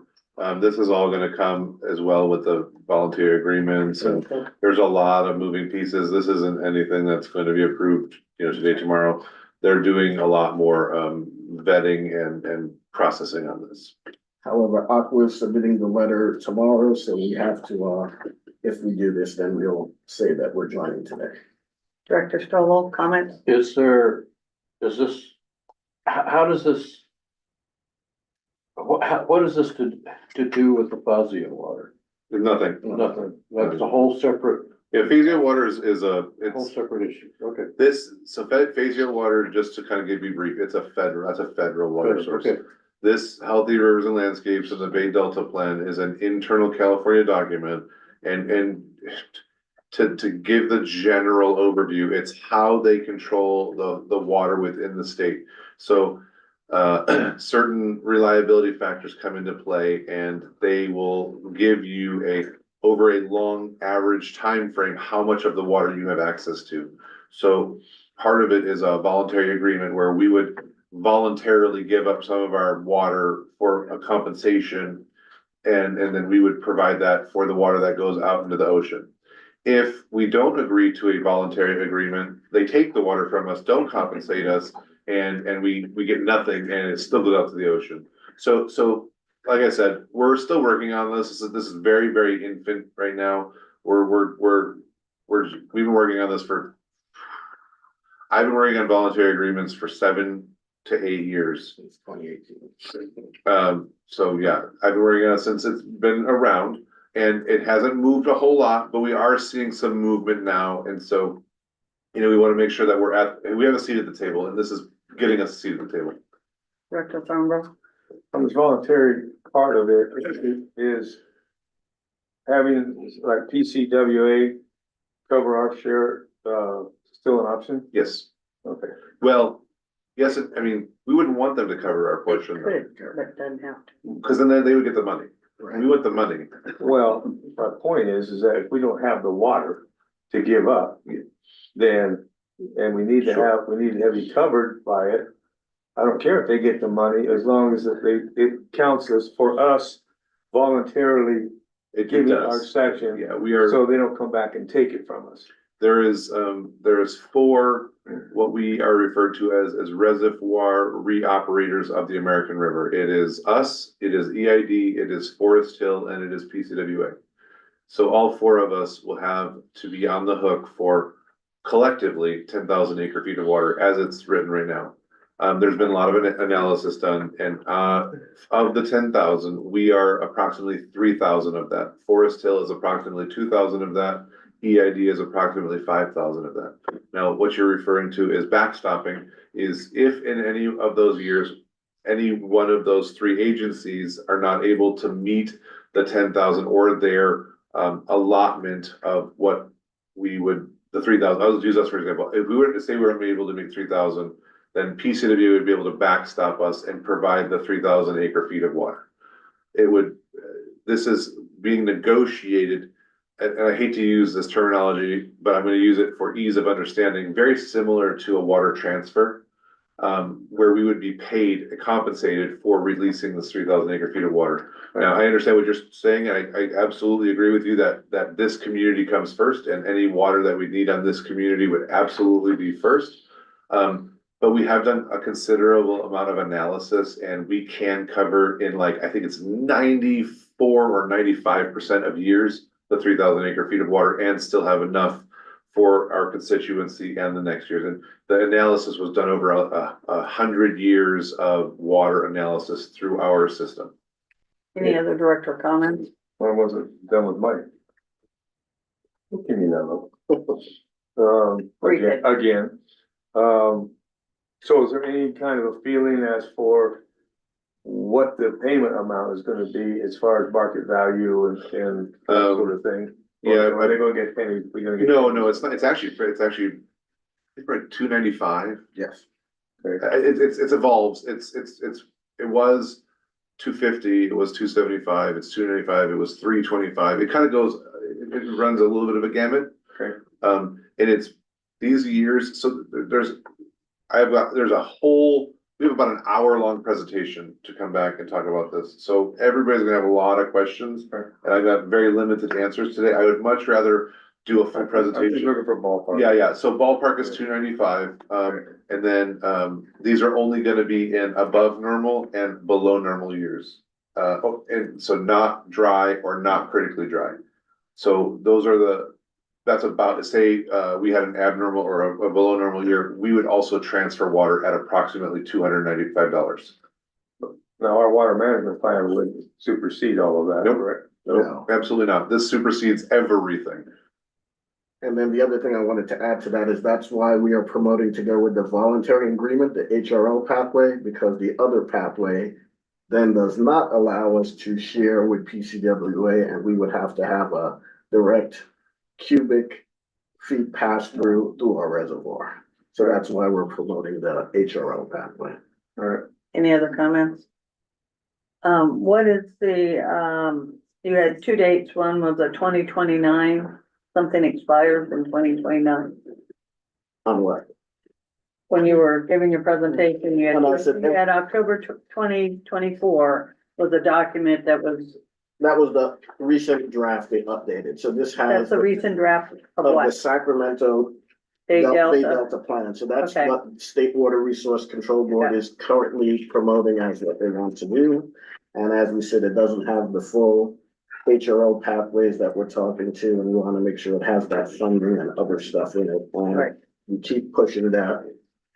The VAs is the way to go as opposed to unimpeded flow. Right. Any other board comments? Public comments. Mike, in your opinion, is this good or bad for us, California and Sacramento?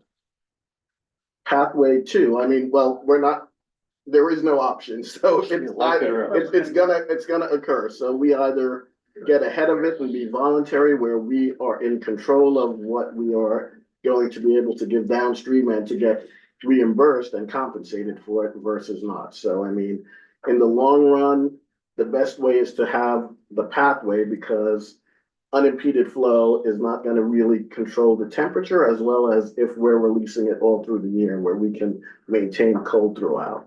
So I mean, in the long run, it's gonna be beneficial. I mean, it's already law, so the best way is for us to have ways where we can control it.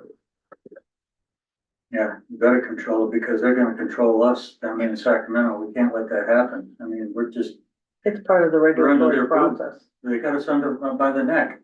Huh? Ridiculous. And look what happened to Los Angeles. They burned down because they had no water in the fire hydrants. There's more to that one if you read through And arson. it. Sheree? Okay, so the letter is a draft right now? It's a draft by Aqua, yes. But, Right, so when are you gonna submit, when they do a permanent one to the next? oh, well, the letter is permanent. It's just a draft because it's waiting for the signatures. Okay, I so can can you submit put it, it but as a draft? I will put it in for, the minutes. The That's reason right. it didn't come in is because the ask to join was probably like Friday or so it was right at the last. So time. you'll put it in? Sure. Yes. Okay. Like to read it. Thank you. Yeah. Mr. Pro?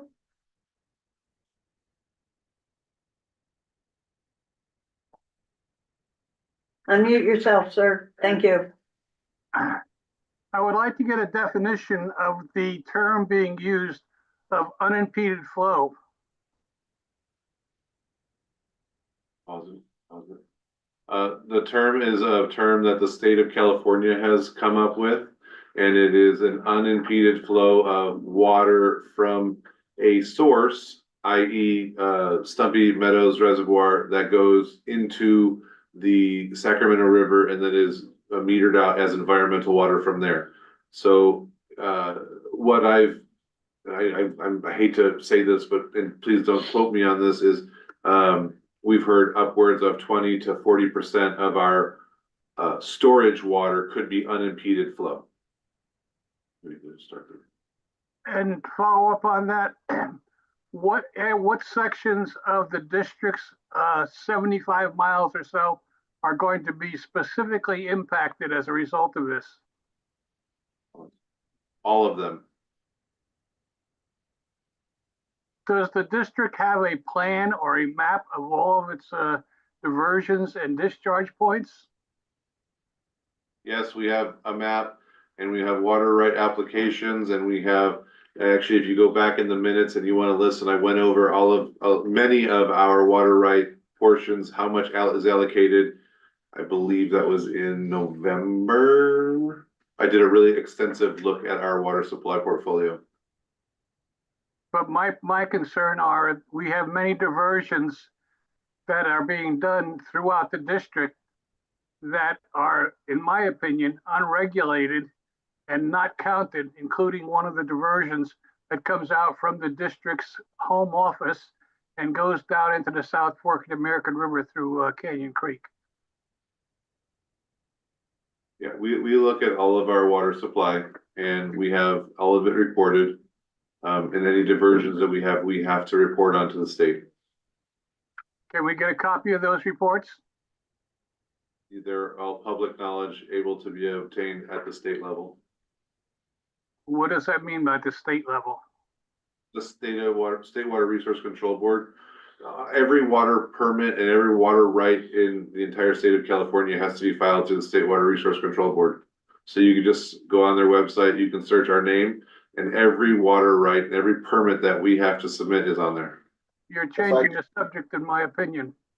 If I can add for Mr. Pro, in my report, when I put the draft of the coalition letter, I will also put a link to the GPUD board meeting where we presented, there's a list of all the permits and the version at that meeting. So I'll find which one that was and put it in there because we have it in one of our meeting packets.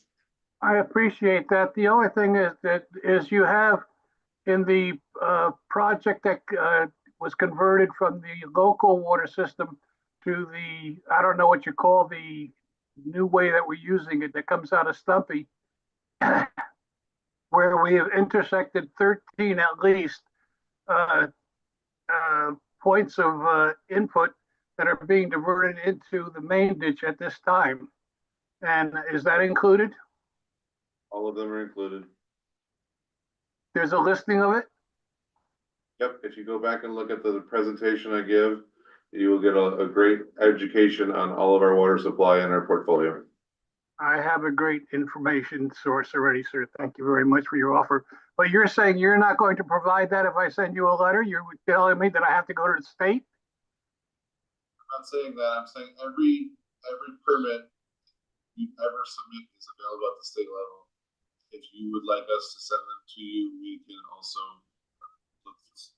I can't hear you, sir. Mr. Pro, if you would like the documents from the district, please submit a PRA so we have a clear record of what you're asking for, and we can provide that response. That may take some time. Alternatively, as a courtesy, we're just advising you those are also available digitally online immediately through the state's website. So it's your preference, however you like those documents. Just let us know. Thank you very much, counsel. Thank you, Mr. Pro. And then just to finish that, so that's one of the points with our the unimpeded flow. So all of our diversions are controlled by State Water Resource Control Board. There are some times when we are not allowed to divert water. And this would mean basically at the simplest level, if we have 100 cc's of water coming into Stumpy, then we would have to release 50 cc's if it was at a 50% level. So that basically would be it. What's coming into Stumpy would have to be released out at that percentage. That's the unimpeded flow. There would be a time period for it, and it would be based on the water year, but that's what the unimpeded flow would be, and that would be without any compensation. Thank you very much. I'm closing public comment. Any other director comments? Do we need a motion? Wait, forgot I had one, because I was all into that. It's still part of Mike's, statement about the social media thing. Don't we have a social media policy? Oh, we have a policy, but there was a new Supreme Court ruling that came up, so someone deleted someone's comments on their personal page. And then they argued that because it was about something that was in the purview of that person's public office, that they couldn't ban them. And the Supreme Court ruled that, and there's the two guidelines there, based on those guidelines, if you put any comment in that you are in charge of or responsible for, then that opens up, that page is now a public page and people can comment on that. Okay. Do we need to go look and amend our And I would have Yeah, we can look at it. have that passed I mean, for legal counsel. policy? It takes a considerable amount of effort to transform a private page into a de facto public page. Correct. So, I mean, just because you're having conversations about the district or events or things on your private page, doesn't necessarily turn it into a public page, because once it's a public page, then it becomes a public forum under the First Amendment law. But there are considerable steps you have to go through, and it's a bunch of factors that the Supreme Court looked at. So I can look at the policy if we want to tighten that up, but the Supreme Court's test itself was a shake it in the bottle type of test. Yep. So it wasn't extremely clear. The litmus is if you're page basically is taken over as a de facto GPUD page, that's when you have an issue. But even then, just don't block comments, right? So, we can look at it though. Thank you. Are you done? Thank you. Do we need a motion to Yes. submit the letter of support? Yes, and to join that. Are you gonna make a motion to, So I make a motion that we support well, we already do support the HOL pathway. We did that last meeting, so I make a motion that we join the Aqua advocacy letter and we can submit a GPUD letter down the line. do we have a second? Second. All in favor? Aye. You just never know. Any opposed? Ding, pass. All right, I think we're up to AB. Are you looking at me? Would you want to read it or we did read it? Are we talking, let me see, what do we have to? Usually you read the title and then I took it, and then I take over. Title? Consider ad hoc recommendations regarding policy 4030 and 4090 and possibly approve policies as amended or provide direction on outstanding issues. Yes, thank you, Madam President. This is a couple policies that have come about as a result of an ad hoc that was developed. I'll turn it over to legal counsel as he has kind of an update on where, when, and how all these were changed. So thank you, Frank. Yeah, the ad hoc committee comprised of Director Thornborough and now Vice President Saunders met after they were appointed in September. They met several times. They met with legal counsel and general manager and the board secretary, board clerk, and policies pretty thoroughly and comprehensively. There are two main policies that are at issue that were the subject of this ad hoc in terms of potential board reimbursements, travel expenses, that kind of thing. Policy 4030 and 4090. The first problem with the ambiguity was that first of all, language is used extremely loosely, and different words are used in both policies. And so the number one thing in our effort was to try to make the language consistent and clear and not to try to be creative and use, it's the opposite of when you're learning writing in grammar school where they tell you not to say the same word multiple times. Well, in legal writing, you use the same word every time because then we're very clear on what you mean. Use a different word, you introduce a different semantic range of meaning. Thank you. So the first effort that was really simple. Let's make one policy about one subject matter and expenses, travel expenses, reimbursements, a separate one. Because 4030 had also reference to board compensation and also had reference to expenses. And so we said, let's just make those two different policies, two different subject matters. Because part of the discussion and disagreement we had before was, well, 403 says this about reimbursements, 409 says, at the very least, we should be looking at just one policy for that. So we separated it. 4030 just became about board compensation, and we pretty much excised everything that had anything to do with reimbursements or expenses for board members out of that, and we took and everything that related to that went into 4090. So the proposed changes to 4030, there was united consensus among the ad hoc to just make it about board compensation, and that's reflected in attachment C. And if you look at it, compared with attachment A, which was the original policy, it's a much more streamlined, shorter, simpler policy. Instead of being 2 pages, it's barely a half a page and only deals with compensation. That essentially takes the guts of what was originally in 4030. We took out everything else. Again, there was unanimity among the two in terms of 4030. Then we went to the harder task of clarifying what are eligible expenses related to director training, education, conferences, and meetings.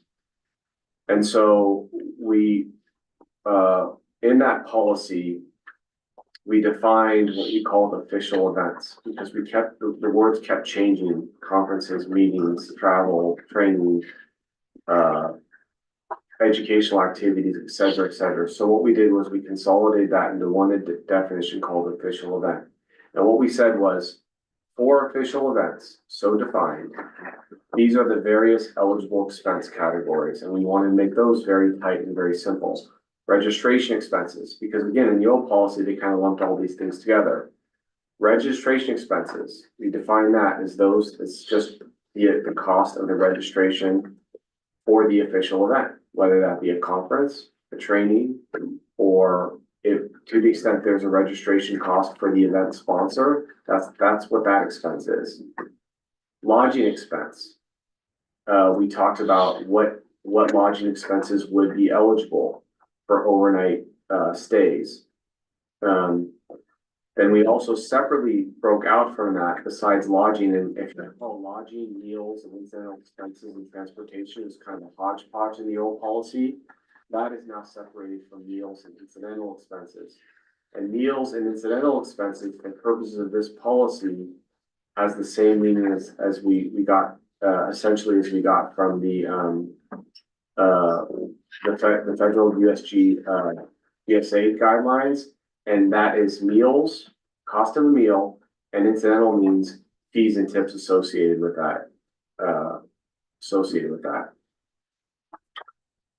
with that meal, or any other fees and tips, like a tip for taxi service or whatever. And then transportation expenses.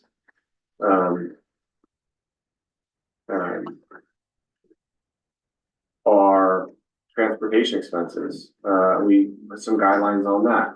They have to be non-premium. So e.g. coach instead of first class. You must use government or group rates offered by a provider of transportation when available. And so we have some guidelines on that. And then we have a separate definition of mileage expenses. What are eligible mileage expenses? And then we have a new feature is we adopted a procedure for actually assuming the expense is eligible. What is the procedure for getting reimbursed for that? And then we have a section that we talked about, we describe as other conditions on eligibility. So these are other conditions on eligibility expenses that apply to all of the expenses defined above. So for example, this is kind of, I don't want to say redundant, but just to be very clear, you know what another condition on being eligible for expenses? It has to meet the eligibility requirements above. So just to make that very clear. The other one is, and this was a big bone of contention, this was a big bone of discussion previously, was prior approval by the board. What level of approval, what kind of approval, how does that approval happen? When does it happen? All those kinds of things are also analyzed here. So we deal with prior approval issue. And then lastly, we talk about, and then there's an issue that still needs resolving in terms of, is a director going to be eligible when they've already announced their pending resignation, or it's already been determined that they will be turning out because they didn't, win re-election, for example, those kinds of things. So that's kind of the nutshell of it. There was, except for 3 areas, which I'm going to go into right now, there was the ad hoc did a lot of good work and come to a large consensus on all these issues. There's just 3 discrete issues that left unresolved, and now we're taking it to the board for its decision. Obviously, the board can look at this and any other issue, but we're highlighting, as it relates to this ad hoc, there are only 3 outstanding issues. And they are as follows. As it relates to policy 4090. Under 4090.1 or 4090.03, section 1B, there is a disagreement as to, in terms of lodging expenses, how many miles the event shall be in order to be able to be eligible for lodging, stay overnight. Director Thornborough is of the view that it should be 100 miles. irrespective of whether it is a consecutive day event or not. So if it's a 1-day event, 2-day event, 3 event, doesn't matter. And Director Saunders is of the view that that should be 75 miles for 1-day event. But for consecutive day events, it should be 50 miles. So that's issue number 1. Issue number 2 under 4090.031B, so under the same section, but in the second to last sentence. The second to last sentence currently reads that the board member must pay and may seek reimbursement for lodging expenses at the group rates published or advertised by the official event sponsor. Provided, however, that the district shall only reimburse the board member for any lodging expenses up to the daily lodging rate as published by the U.S. General Service Administration. So essentially, to the extent the director pays for lodging and it exceeds the GSA rates, the director can pursue that lodging, but they won't reimburse. They'll only be reimbursed to the extent of the GSA cap. Does that make sense? They have to make up the difference. They have to make up the difference. So they can do it. They just need to know they're essentially only going to be subsidized by the district. Director Saunders is of the view that because the event sponsor procures block rates, and often those are at a really good deal, and those are at the location of the venue, it makes more sense that if the director stays at anywhere that exceeds those block registration rates, that they should only be reimbursed to the extent of the maximum of those rates as published by the event sponsor for the block rate. So let's say they got block rates at the Marriott for $200, but the director stays at the Ritz-Carlton for $500. Not that this would happen, but essentially the director will get reimbursed to the extent of the block rates, which is $200. And in the Thurlborough scenario, if the GSA rate was $175 and the director stays at the Ritz-Carlton, they would only get reimbursed to $175. So that's the difference there. So we have the mileage difference that I talked about, then we have that difference, and then the third difference is under 419.043. This relates to that subsection as currently written basically says that a director who's announced his or her resignation or is terming out is not entitled to reimbursement of these expenses. And Director Saunders would like that section deleted in its entirety. So in essence, the dispute is whether a board member who is resigning or terming off the board can be eligible for expense reimbursements. Those are your 3 outstanding issues. I'm happy to answer any questions before you discuss and take public comment. If you have any now, or if you want to discuss to get started. Well, I'll give you some backdrop on traveling. Since my job traveled a lot, you only got GSA rates, whether you were supposed to be hitting downtown Phoenix or wherever. You had to find a hotel that was a GSA rate, and you never got paid over that GSA rate. And I know in multiple cases, I had to go into another city to try to find something, or actually I crossed the border into another state to get a lower rate, because that's how you minimize the cost to the government. And that's standard government across the board. Even when I worked for special district in the city, they did the same thing. They would put you in a place that was only the GSA rate.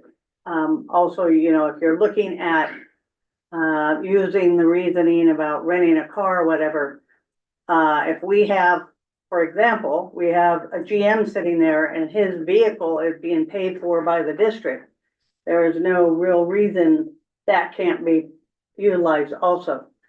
And I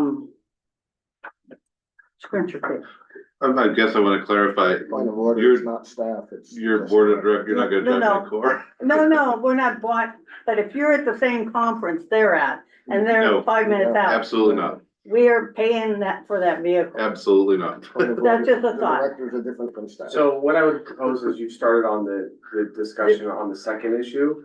I think for purposes of just facilitating, let's stick to one issue at a time, because it's easy to go back and forth, so I think you introduced the subject of the second issue, which is it capped by GSA or the group rate? Okay. Well, she brought up both, she did mileage as well, so. Okay. Sorry. Can I make a proposition? I kind of raised my hand. Do we want to go through one first and then Yeah, go through the I other, would get go through to 30? I was thinking 40, 30 Correct. and approve that one or disapprove that one and get that out of the limelight. If anybody has any problem with that, No, I agree with that. okay. I make the motion, we accept, policy 4030 as amended, I'll second. and then we can bring that to. Make sure you take public Do comment. we have any public comments on 40, 30? What's that on? That's the board Oh, Board compensation. compensation. It's unchanged, essentially, that part's Yeah. unchanged. I see no public comments. Can I make a comment about that? To supplement what he said? On 40, 30? Yeah. Sure. The other thing about that, and another reason why we kept it separate is because that has to be renewed every year. Yeah. Yes. And so that would make just that part being renewed, the other part doesn't, so that's Right. another reason we're separating them. So I So just, we have a motion and a second. All approved? Any opposed? 40, 30 has been approved. Now we'll go to 40, 90, as what, legal counsel talked about. We're under 40, I'm assuming 409001, 409002 definitions are okay. Read the policy. We're up to 4090.03 is where the topic of discussion is at. The discussion of registration expenses, where it says the district shall pay for registration at the rates published by the sponsor of the event. Go ahead. I'm not there. I'm before that. That's why. That's why I'm asking. Are we good with Are you with the 01? somewhere? Well, I'm at the, purpose? I just, I'm at the very beginning, actually. I needed some corrections to make, and I wanted to talk to Frank about, is we forgot about a particular paragraph that, I just recently discovered I think needs to be in there. And that paragraph says that, and it's from the other policy, that the board has to establish a budget per director for these things, and if there's not a budget, or if they exceed the budget, or there's not enough budget left, then they can't do all these things. I think that is in there. I looked for it, I didn't see it in the new one. Give me a second, cause we did go over this. Yeah, I So- thought we did, but I didn't see it in there. I think, so if you look at 490.041, 441. it has to be budgeted. 490.04, it says must be compliant and budgeted. Okay, well, that brings up another question about that, is that in the original one, it says a budget has to be established for each director. So when it's each director, okay, that means to me that it's not a board budget, it's a director budget. So if you go over your individual budget, then you're done. You can't say, oh, well, he's got money, I could use that and that sort of thing. So I think that needs to be defined. I'd like to make a comment on that, the board. So when we made the budget, we made we'd have to change the way we do budgeting, because the last budget we made, we did a overall budget for directors' travel.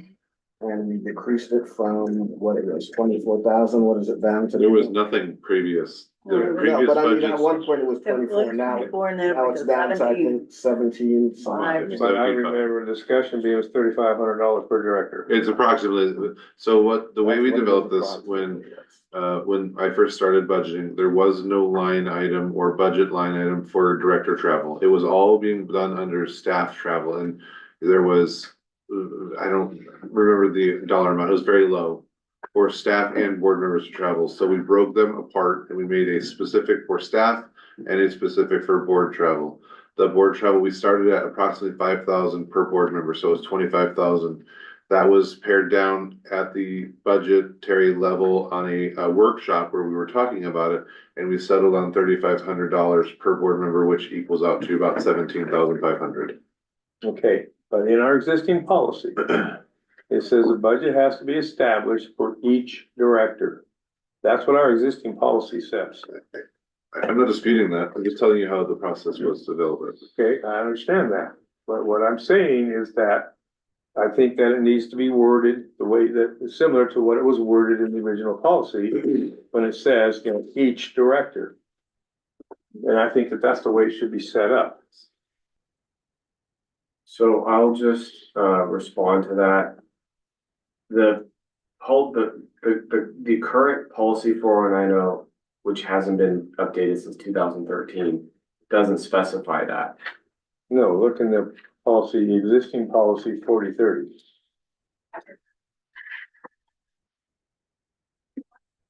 Which you don't have, the board packet doesn't have the latest policy. It does.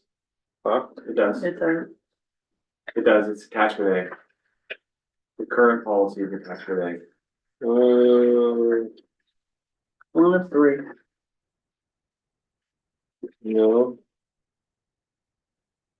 Show me in A. that. It just says. Show me in that current policy where it talks about the 75 miles and the miles, the stuff that you and Mike put in it. No, I'm talking about the budget. That's what you're referring to. You said the current policy establishes a budget amount for each director. No, that's not what I said. Okay. The current policy says that a budget has to be established by the board for each director. That's what the current policy says. It doesn't say there's an amount or anything like that. It just says that you need to establish, you know, in the budget, you have to put an amount for each director. Okay. That's what the policy says. So you wanted to say, you wanted to say. I wanted to say that. The board of directors shall, include an annual eligible expense allowance for each director or something like that. Okay. I guess it should say maximum. Would you, can I just ask a clarifying question to Director Thornborough? I know this hasn't been approved yet. Are you looking for a specific line item for each board member that says, i.e. Director Thornborough's, travel and, No, each director gets $3,500. I guess I'm unclear as to how you want, because you're asking for a specific budget to be developed. Like I said, this is what I said. Each director has an amount that they can spend. Sure. Once you use that amount, you're done. Okay, I'm asking how are we going to, what's the word I'm looking for here? How are we going to? Yeah, that's what I was going to. Document is kind of the word, but it's how are we going to account for this? What's the accounting practice? You have to account for it anyway. You have to account for how much money is being spent out of that, what was it, 17,500? Yeah. You have to account for that anyway. Yes, but we don't necessarily account for it director by director. Okay, then maybe what you do is under a subcategory of that account, you can put 5 directors or something. We don't it's doable, but it would be more of a ledger that we would have on the side for us. There you go, that's fine. Yeah, so the sentence would simply be the board shall set an annual maximum allowance of eligible expenses for each director. There you go. That's the first thing. So I would like to add, if we're adding that, I would like us to have an actual, look at what the conferences cost, so we have a reasonable amount of what it costs to go to conferences versus the one that was just thrown out without looking at the conferences. Dr. Stovall. I would totally disagree with that. I see great With what? value. With Hammer him. the discussion about going back to the original language that says include an annual travel allowance for each director. That was omitted from the current proposed budget. I support omitting that because in the situation of Director Saunders going to Washington DC and meeting with these people that have developed over a $20 million grant for money coming into the district. To me, to invest in that presence there is very beneficial to the district. And in doing that, I'd be willing to look at the budget, the $17,500 to include what we as directors, when we approve this, as a priority of how the standard practice, events should be.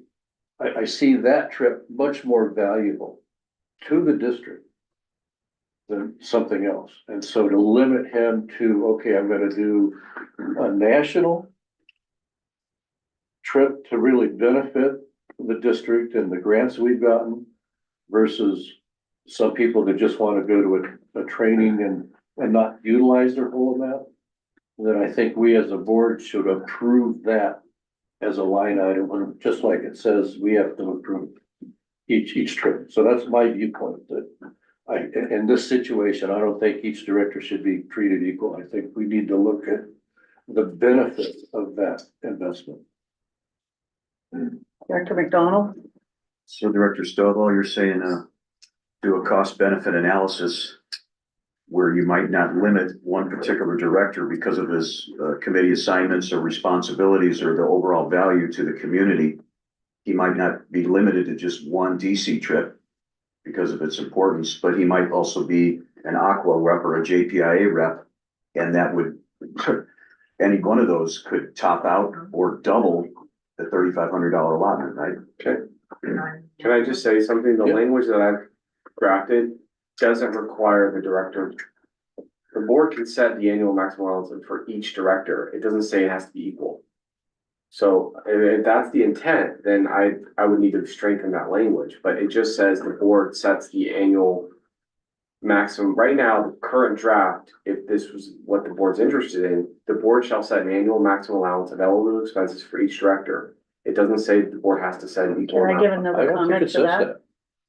No, what I've just drafted. Okay, yeah, what you just drafted, and I'm saying. I tweaked the previous language because it talked about just travel allowance, but again, that's too limited. We have to talk about the whole thing.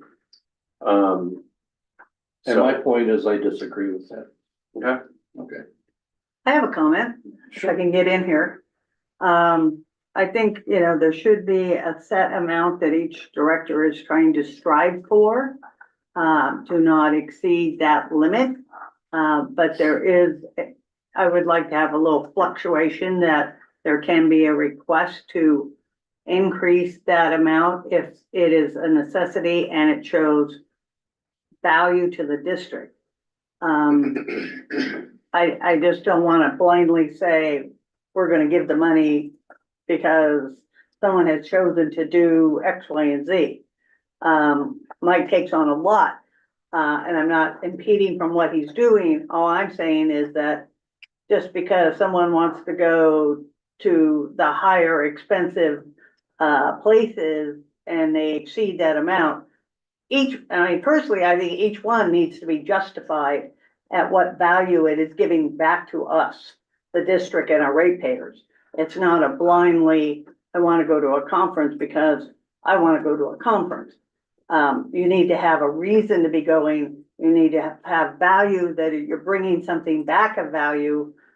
And it's your choice of what you feel is value, but it should be something that is where it comes back to the district. It's it's our ratepayers' money. It's not our personal slush fund to go travel.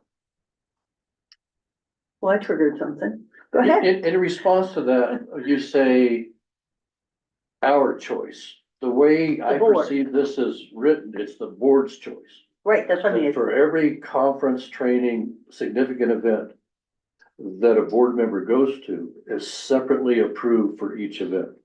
And we as a board, we have $17,500 budgeted. And towards the end of the year, we'll look at that and we may have to say, sorry, Charlie, we've run out of money and we cannot do these. But in preparation for that, we need to look at the whole picture, like Director Saunders said, and look at the cost of the year. Right, or they But do need, it on an individual basis as to what we think is best for the district, not this is my slice of the pie. and one other thing is what I have felt, that it doesn't need multiple people going to the same conference. If one person goes or two people go and Nick is going, you're bringing back a certain amount of value. And if you're crossing over and sitting in the same meeting, then are you expending funds that you really don't need to be there to go there? Mitch? Got a question and then a comment. Is the travel, the 3,500 allocated amount, what's the travel include? Is that registration, travel, what was it include? Hotel registration and, I reject the question in the sense of, we're not talking about travel anymore. Okay, That's a what's vague included? word, All that right. means nothing. All right, what's included? We've broken down all the categories. Registration of an event is one category, lodging is another category, transportation is another category. Meals and incidental expenses is another category. That's 3,500. It's whatever the board decides to establish by the budget. Right now, the current policy, the current draft policy says it has to be, can't exceed the budget. My thought was, and maybe this was naive of me, my thought was the board will, because I know the board approves the budget, it will, this policy says you set the budget and when you set the budget, you can't exceed the budget for purposes of what is eligible or not eligible for expenses, okay? So if you say, however you establish the budget, whether it's per director or the whole board thing, completely, if you say it's $25,000 for the whole board and you don't individualize it, all I'm saying is, if a director goes out and exceeds that, whatever that budget amount is, he or she's not entitled to reimbursement under the policy. My thought was, rather than build a budget document into this document, simply point to the fact that because you are necessarily going to be approving a budget, at that time you can decide what you want that to be when you approve the budget, as opposed to just because costs increase every year and inflation and all those, and every year is a little bit different in terms of what things are out there and who wants to go, who doesn't want to go. I feel like that budget is going to change every year. So that's why I just thought, and frankly, remember, this is a policy that is for this board and future boards. It'll allow flexibility with the boards to decide, okay, when we establish the budget, this is how we want to do it. So all this policy is simply pointing to is that budget. That being said, understood. If you take hotel and registration and then all the other expenses, that's a doubling. So which would mean the difference between, because Nick told me one time when I asked that mileage and meals and incidentals and Uber is separate when considering this 3,500. So if it's combined, then that might limit you now to one conference versus two. That's a big difference.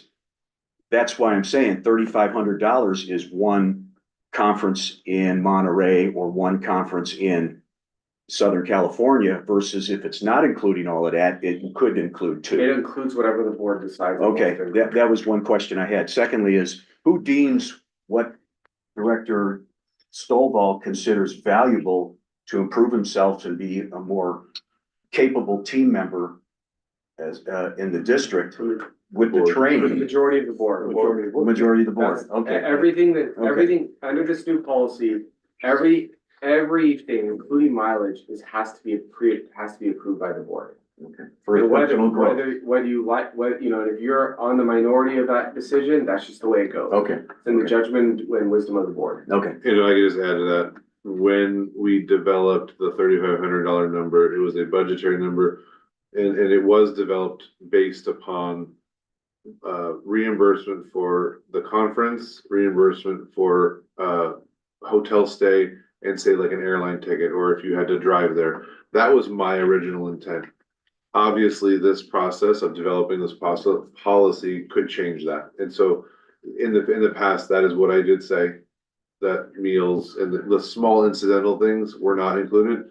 However, it is clear that some board members would like to have those as underneath the umbrella.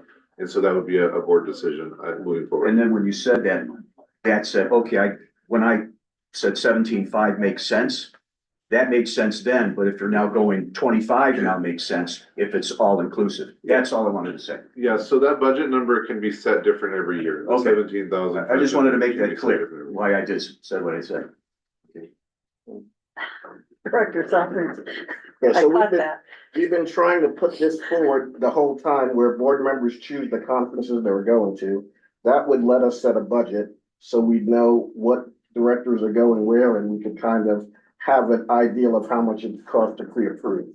So we want to do that and decide ahead of time before we say some people are, because of their positions, have to go to conferences based on where they are. So we want to make sure it's known ahead of time that you're not going to pay for a conference. The other thing I'd like to add is it's clearly stated, it's the second sentence in the purpose of this policy. There is no limit as to the number of directors that attend an official events. No limit. So if all 5 want to attend, they can attend. It's for their personal growth. You can't stop a different director from educating themselves. That's not, well, not a good policy. What I would say Could is, read the rest of the statement. where is that specifically? We put that into purpose. There was no limit as to the number of directors that attending an official event, Right. provided such attendance otherwise complies with this policy. I think the intent of it was, again, the board, as opposed to before, now the board is gonna be the gatekeeper for everything. So rather than artificially bind and pre-decide in a policy, since now the board is gonna be the gatekeeper, the board in its wisdom can say, you know what? For this thing, we don't need 3 directors there. We're only gonna take 2. But for others, it can say, Reimbursable. They can't. stop yes, it. right, exactly, eligible for reimbursement. Yeah. So the point is, if the board will have that gatekeeping function on every decision, and so I like the elegance of that. I like for the board to be able to say, in this situation, 3 or 4 is fine. In that situation, we're only gonna reimburse 2 of you. You can still go, but we're only reimburse 2 of you, and you guys can arm wrestle for it or whatever. You know, that's, yeah. It's not elegant, but it will create some biases depending on the board you have. I like I elegant. mean, we put that in there. I like elegant. Director Thornborough. Never been called elegant or anywhere near that before. I'll take You have it. your button, you have all your buttons on today, so you were definitely elegant. Yeah.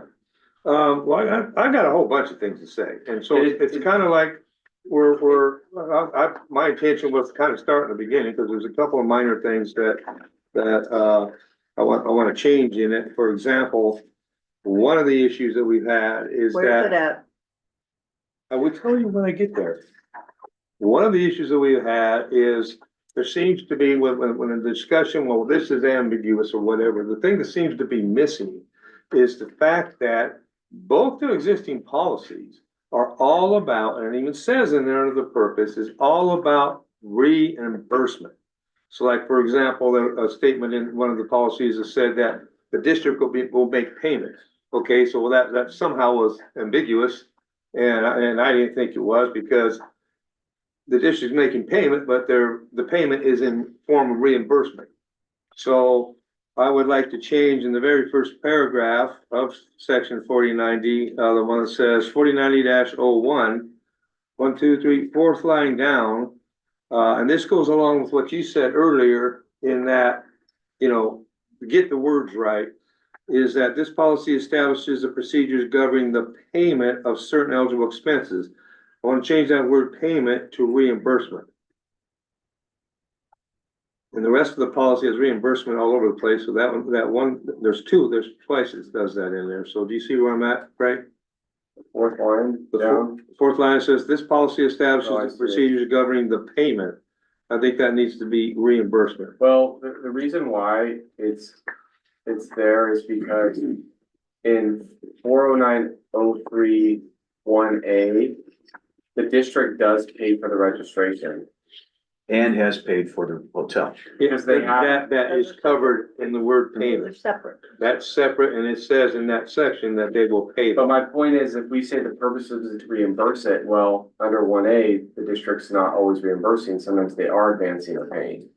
Well, So when it, reimbursement needs to be there, so do you wanna say reimbursement and or What, payment? yeah, I can say that, I can say reimbursement and or payment. Yeah. Okay. that's Okay, fine with that. and the other place where that is in section 4090.03. That is where it says the first paragraph, eligible, that should say reimbursable expenses. Yeah. Sorry, I was writing down your other one, where is this? Okay, section 4090.03. First paragraph, it says eligible expenses, I need to see eligible reimbursable expenses. Or just say Well, again, reimbursable it's expenses. not always reimbursable because the registration expenses are advanced by the district. Or the That's not hotel a is in the reimbursement. past. What, a reimbursement? I know that, that's my point. So Yeah. if we say eligible but we still have to put guidelines on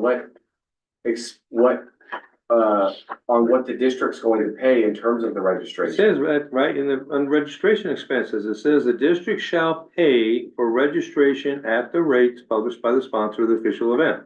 It says that right in there. But the reason why it says expenses is because expenses can cover payments by the district, like for registration or reimbursements. It just means eligible expenses. It's not speaking to who is incurring that expense. It's just an expense regardless of who pays for it. And then when you go to each section and it says who pays for it.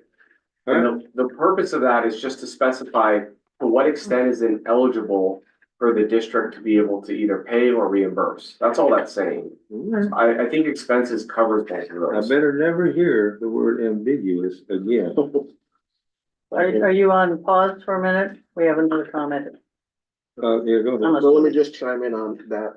So, we kept the language as, our legal counsel explained to keep things repeated all the time. So the section is called eligible expenses. And these are the eligible expenses that directors can participate in. And it defines what eligible expenses are. So when you ask for reimbursement, you can only reimburse these eligible expenses.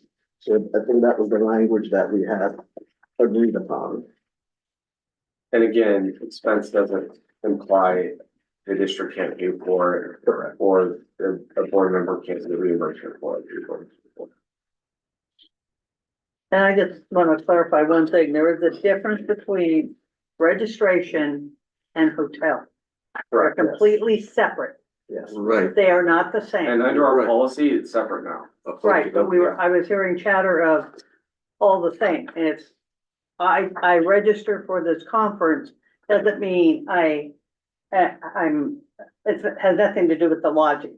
Registering for the event isn't one and the same. Right, well, unless something's changed, because for 4 years, I've always had my lodging paid for at the registration. I've never got reimbursed. Yeah, So this- to me, would be a change This of would be a change to the protocol. policy, and the Yes. thing to just tie in where Donna is not completely correct is Okay. registration is tied into hotel lodging.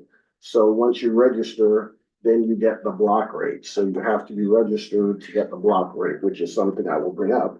Because once this comes into play, the Aqua DC conference registration is kind of due, and if I have to pay for that, then there's a limited number of people, so it will run out and I will not be able to attend. And the registration, you can't get the hotel unless you're registered, so. Correct, but what I'm saying is, those are two separate line items. When Yes. you're going to register for the conference, you Yes. can register without the hotel.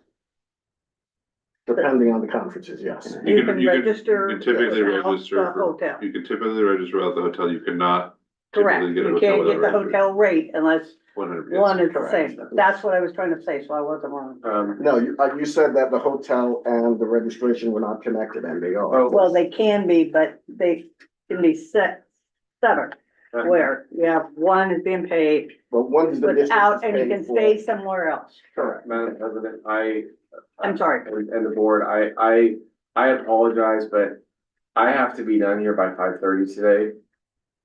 I'm not gonna do a pretty damn This is, good, buddy. this is the last item for the agenda, but,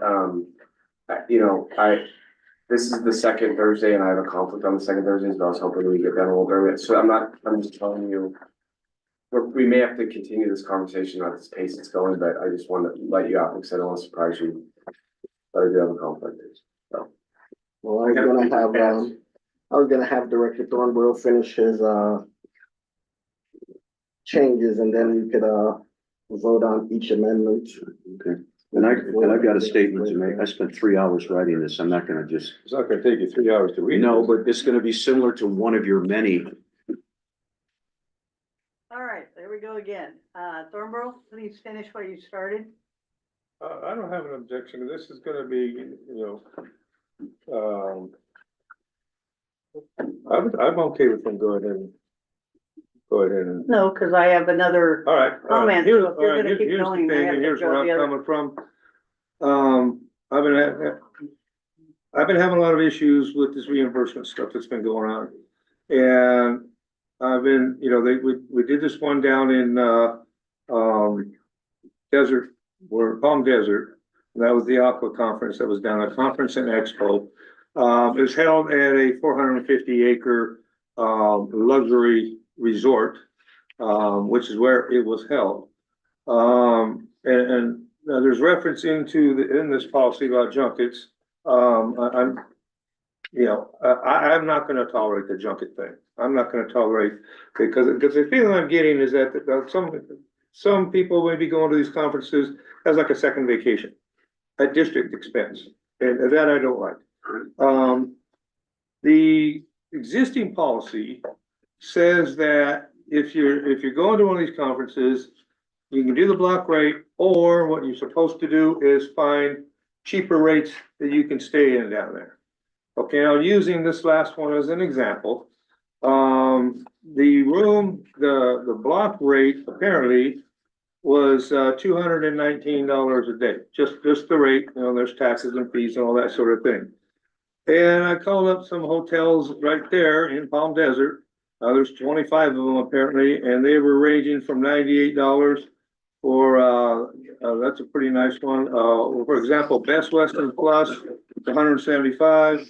Holiday Inn Express was 114, and it goes on and on, 119. I mean, there's some, and these are decent hotels that are right there. And so I don't see why we have to pay the $219. And like it's been said before, is that, we want to get the block rate because it's less. And like I said before, less or a discount at a high-end hotel is still going to be a lot more. Now, the other issue that's come up, and the reason why I want to see the GSA thing implemented, is the GSA for Palm Springs, which is Riverside County, GSA goes by the county, for December is 186. So you can go up to $186 to get a room at Palm Desert. The other thing that happened, apparently on this trip, there was a couple of little mess ups, I guess. But what ended up costing the district, we had 2 directors go to this thing. We had 2 staff members going to this thing. We had the 2 directors, just the 2 directors. One of them, it cost $2,838. That's for the hotels. In this particular case, it was for airfare and all the reimbursements that were submitted, plus the hotels. One of them was $2,838. The other one was $3,100. So almost $6,000 was spent just for 2 people to go to this event. Now, I don't understand, and like I've also said before, why do we need so many people going and representing the district? Most of the stuff I feel should be the general manager's responsibility. We don't need all these directors going to these things. And so so if the budget for each director is $3,500, which it is right now, $3,500. One of them has already spent 2,800 of that, and the other one has spent 3,100 of that in one conference. So that to me, I don't understand why the GSA thing is such a big issue. I think it should be followed. And the other thing that, as far as this list of events that are coming up, is one of the things I've been trying to get put in this policy that should happen for every single one of these events, is that it should be set, and I think maybe I was misunderstood based on what was on here, is that each event should become as an action item on the agenda and say, okay, well, who's gonna go to this? Okay, but in the agenda item, it needs to say, here's how much it's gonna cost the district. Okay, here's how much the registration is for that event. Here's how much you're gonna get reimbursed for hotels. And, you know, I don't care where you stay in a hotel, there needs to be a limit. And, you know, you have that limit established, you can stay wherever you want, and then you can pay the difference if that's what you wanna do. So, another one is, I know that because this just came up today, again, is this Washington DC thing. Now, the last I heard was gonna be 2 directors and the general manager going. That, you know, if it costs $6,000 for 2 people to go to Southern California, how many thousands of dollars is it gonna cost to have 2 directors go to Washington DC? I don't see why anybody from our little water district needs to go to Washington DC. We pay $4,000 a month, $48,000 a year to have a lobbyist in Washington DC to represent us. And so on top of that, we're gonna pay, you know, all this that's to send, you know, an entourage down there. We're a little district. To me, it seems to me, if I was in Washington and I was Kevin Kiley, for example, and I'd say, oh, you know, yeah, I'm helping you get all this money, you're a real small district and all that kind of stuff. Well, yeah, you have all this money to send all these people to Washington DC. So, and the other thing, as far as the Washington DC trip, and I was a little bit put off when I was on the El Dorado Water Agency board, because several of them went, you know, oh, we had such a great time, we had a great time, and I go, you weren't supposed to be going there to have a great time. You're supposed to be going there to benefit Edward. And in this case, you're supposed to be going to these things to benefit the district. Not, I understand, like what some members here are saying that, yeah, if it betters yourself to go do all this stuff. Well, guess what? You're supposed to be for the benefit of the district, not yourself. Now, granted, bettering yourself could help the district, and I can look at it that way too. But I don't think, you know, we have all, you know, multiple directors going to these things. I don't think that's necessary. I think it's a waste of money. And when I found out how much it cost for just to go down here, you know, almost $6,000 just to go to Southern California. That's for what, 3 or 4 days. And that wipes out the whole budget for 2 directors almost. So these are the issues I have, and I don't think, and like I said, it needs to be on the agenda. We got it in the policy, the new policy, that on the agenda item, each one's gonna be individual, and it's gonna say on there, here's how much the registration is, here's how much your reimbursement limits are. That needs to be spelled out, so that way every director can look at it and say, oh, well, you know, I'm gonna have some money out of pocket if I wanna stay in a nicer place. Point of order. So now we are just emphasizing what is already in the policy, so it is already decided. The policy is gonna determine the max for each director, and the board is gonna determine who goes where and when, so. There's no need to say that then, because this is the whole point of this policy. So you can say who can go, how much is gonna be reimbursed. This is what we are doing here, so regardless of who you would like to go or not. Doesn't say that in the doesn't matter. policy. The policy we just stated, it's gonna be a director limit, and we stated that the board is the gatekeeper, so. You're this is missing what it we are again. voting. You're not listening to what I'm saying. I know When what you're it's saying. Put on the agenda. It's in the policy. No, it isn't. It is. It's in we We put had it in this the policy, discussion, Mike. we had this. I know we discussion. had this discussion, but And where it does it was say in here, there? Where, and I gotta say, we went through this policy. where I does went it say? through, no, Where does it I need to say this, we went through the policy 3 or 4 different times.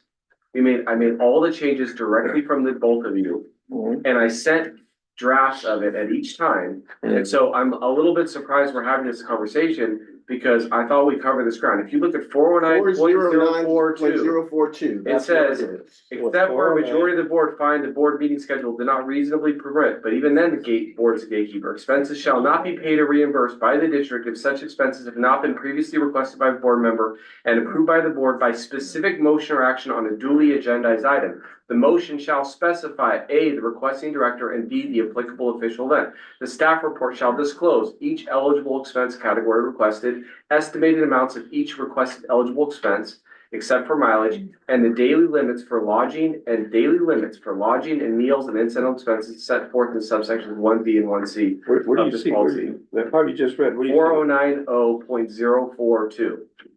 And we put this in after we had a It conversation should like be on this. your comments. Estimate amounts for each requested expense, except for mileage, and the daily limits for lodging. I stand corrected. All right, I missed that. I looked for it, and I couldn't see what else Okay, in there. are you done?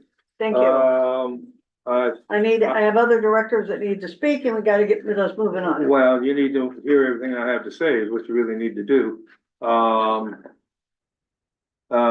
other thing, as far as, the last thing I wanna say is, as far as the Washington DC, when is that trip? We're supposed to be discussing the policy. It isn't, it's I part of the will, policy. I will clarify, the trip is the February 25th to 24th. 27th. I will not ask for reimbursement for it, so you do not need to worry. I will not be asking. Just FYI, $196 is the lodging on GSA. I am not asking your. 25th, 26th, 27th, and. I'm not asking. And I will not get. what I would recommend is, that's the whole point of the policy, is so the board can have discussion and debate regarding whether board members really need to go to certain events. Those conversations can happen when those requests come before the board. Well, the problem is, it would have to have been done this month, so I'm not gonna ask for the board's permission, and therefore I don't need to report back, I guess, at that point either. And I want to apologize. I stand corrected. I missed that. I looked for it and couldn't find it. So Okay. on that part of it is good. Mitch, Thank you. Can I make a brief comment, please? are you giving the Yes. floor? Okay, As opposed to each one of us go through the whole thing and have 5 different opinions about the whole thing, to me, it makes more sense to take each item by that's what I itself. was trying to do, but And that got suddenly we get the circumvented. shotgun of the whole thing and, I think we should go through each one. For example, the first one is Thank an you. individual budgeted item, or we all divide up the piece of the pie as needed. But to me, let's vote on each element, and at least when we come to a stopping point at 5:30, we've made progress. That's That's my where I was opinion. trying to go to get this through. Okay, rather than, because I Mitch, do could you go have, on and talk just any as much. comment that can Ugh, work with this so we don't get just opinions? No, not really. Mine's chronologic, but it's all inclusive, so in it's this tough. policy? But it's fair. What he said is fair. We need to make some incremental progress. And so I'll yield whatever time you're gonna give me to at least trying to establish that, and then call me when it's time. All right, thank you. All right, so let's try again. 4090.01. Do we have any? We beat this one up with the reimbursement and payment goes off No reimbursement and payment. Did that get fixed? Is everybody happy with that? I've noted, I'll tell you what I've written, but it's subject to board approval, I just put on the 4th line, governing the payment and or reimbursement. I added the and or reimbursement. Any more board comments on Yeah. just this section? Do you want to go like a consensus to make sure that we can move on to the next one? We're still on the same one and I'm asking for Yeah. comments. Yeah, I have, And then we'll go for consensus. Totally understand. okay. I would prefer to have included in the old 4090 2.1, it says the clerk of the board is responsible for making arrangements for directors for conferences and registration experience and per diem. Per diem, when appropriate, shall be reimbursed as expenses for meals, lodging, and travel. All expenses which reimbursed by the director shall be billed to the district and shall be submitted by the clerk to the board. Now, as an example, I went to the SDLA conference in, I think, early November. And because the clerk of the board was able to sign me up, she both got a scholarship for me to go there.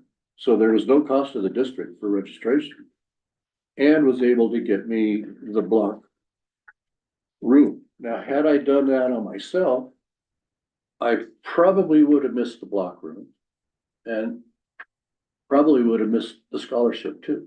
So I would like to have it in the boards, include that clerk of the board is responsible. Because to me, it kind of streamlines everything once the board as a whole has decided on what's appropriate. Any comments on that issue? I do. Only, I do. just that one, okay? Holy shit, go ahead. Well, Saunders. with the way it's changed now that the lodging is removed from registration, that makes that not a good possibility. So now that the clerk would still do the registration and then they would give us the link that shows our registration confirmation and then we'd have to do the hotel based on that. It's changing, but hasn't changed. When I went there, I paid for the I, lodging. I am correct, but once you have your registration, you can get the block rate. Yeah, but then when I showed up at the hotel, I paid for the hotel. Yeah, so that's. So that was all prearranged and Yeah, but I'm just saying. it's streamlined to me. Go ahead. And also, when you're registering down at the bottom, sometimes there is also a place Multiple for a hotels. scholarship, to request for a scholarship. But you said what's being proposed, Mike, that isn't locked in stone yet. That's being proposed. So that's still up for grabs, whether it's gonna be done Correct, by the correct. clerk. Yes. Because, okay, may I comment? Yeah. Okay, You're commenting on direct- 01, purpose. I'm commenting on, okay, I believe that the district should book and pay for the conference and reserve and pay for the hotel accommodation at the same time due to the limited lodging accommodations at the conference center to get the group content for the reasons stated below. It is often difficult to secure accommodation at the hosting event center while simultaneously securing hotel accommodations to take advantage of the group rate, even when the district books the registration at the whole hotel, as we currently do, for me, every time. This is because the conference center room accommodations are often already booked by the time the district clerk books the conference. Due to the limited conference hotel room availability, any delays caused by that time securing the registration and the district telling us that it's been secured and then the director calling in hours or days later reduces the odds of getting that group rate. Even hours matter.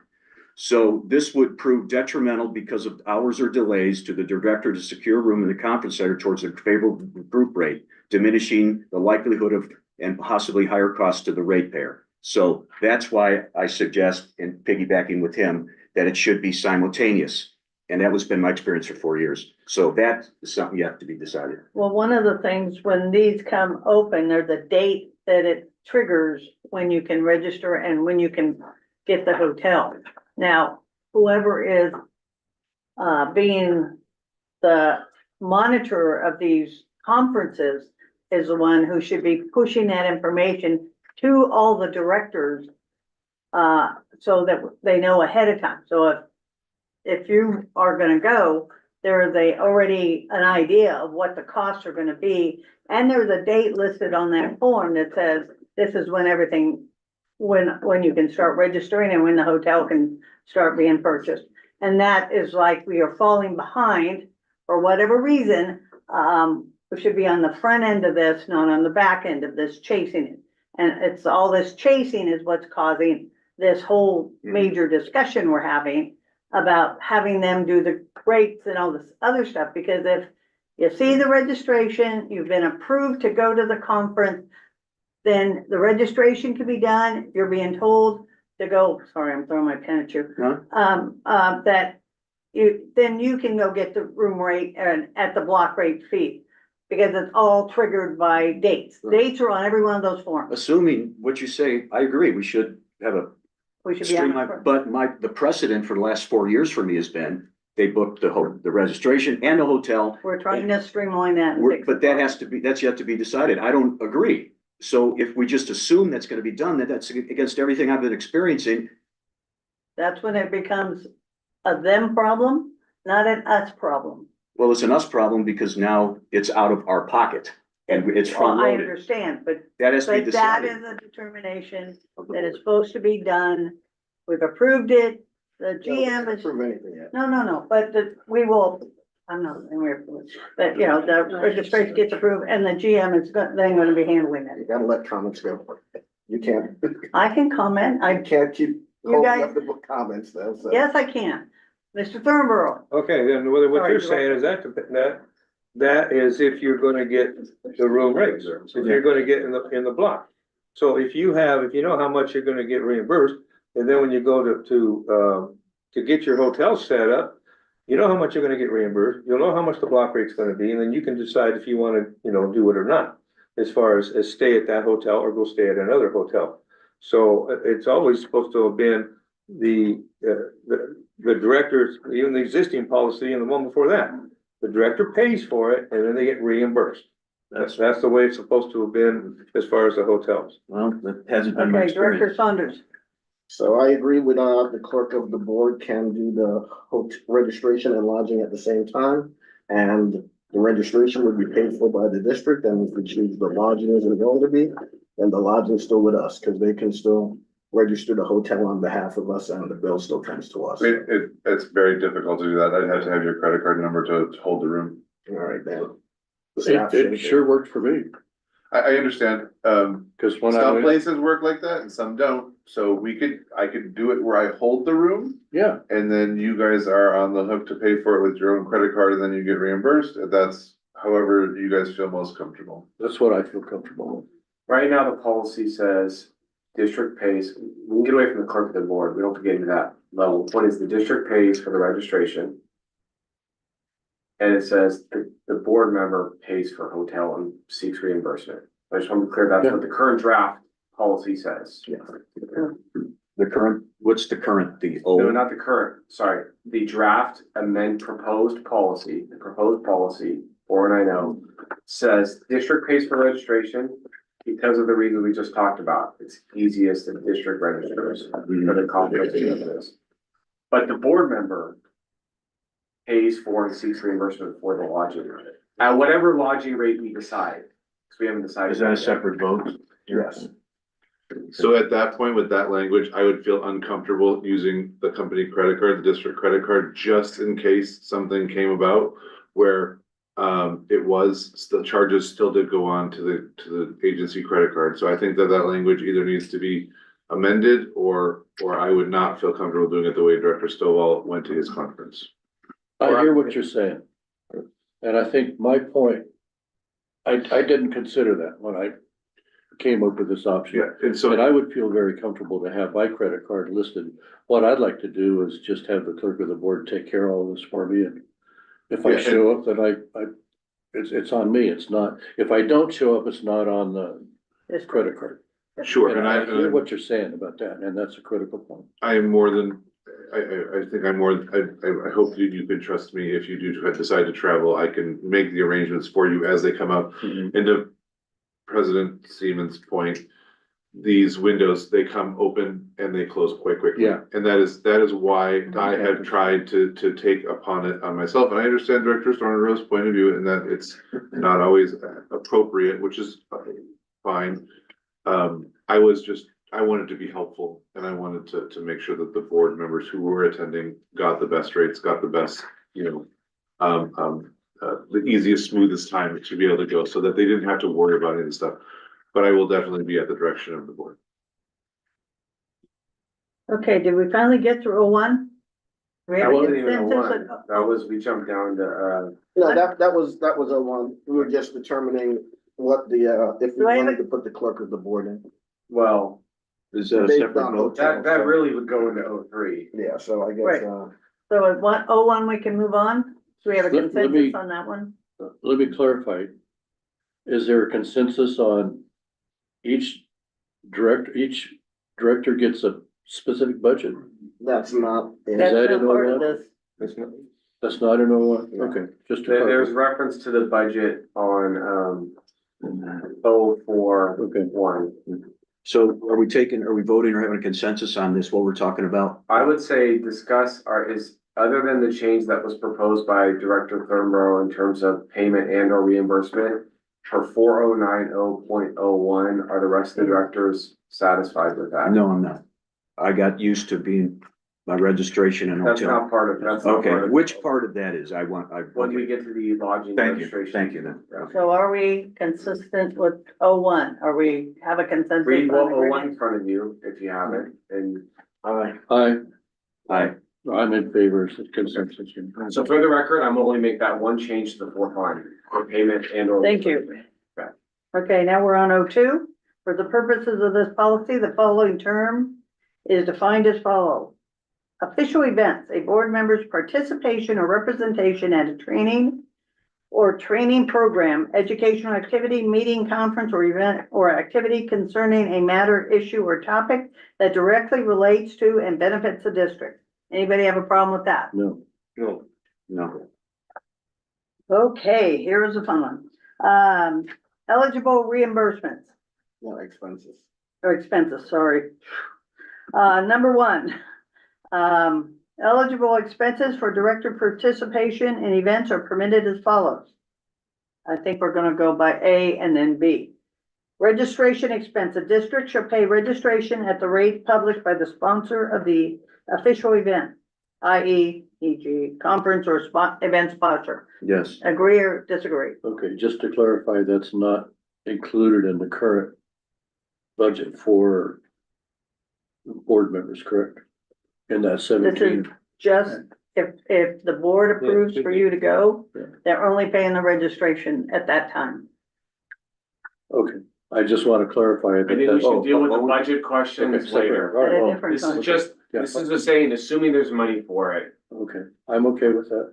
So Anybody have a problem? only paying the registration Yeah. and not the lodging? We're only on registration. Okay, when you said only Yeah, that, just registration. A, okay. read We're what just it on A says. right now. All right, Remember, A. we've broken them all out. All right, because lodging is mileage and, okay. We're on A.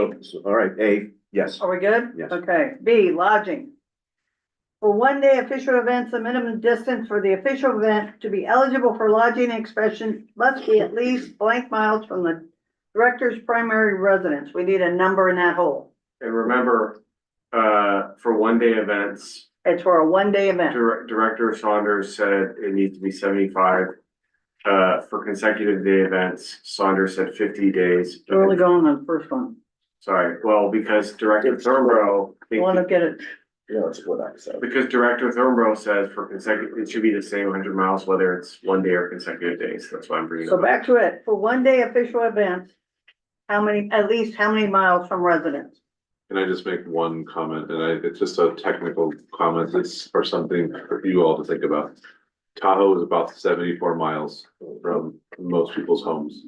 So that's just, all I wanted to add was that is, for one day events, if you're going to Tahoe, if you think that you need to stay overnight to go to Tahoe, then, On you. well, no, I'm saying if you, Anyway, Is that round trip or one? one way. It doesn't say that though. It says 75 miles from the director's residence. Okay. Wrestling match going on in there? All right, so let's just get some mileage numbers out so there. what mileage do we wanna put in there? I say 100. I have comments on that. What's I the look- first line? Okay, when I looked at mileages like, Nick did, Sacramento is, and I did these distances from Georgetown, the district office, so there may be a difference where people live.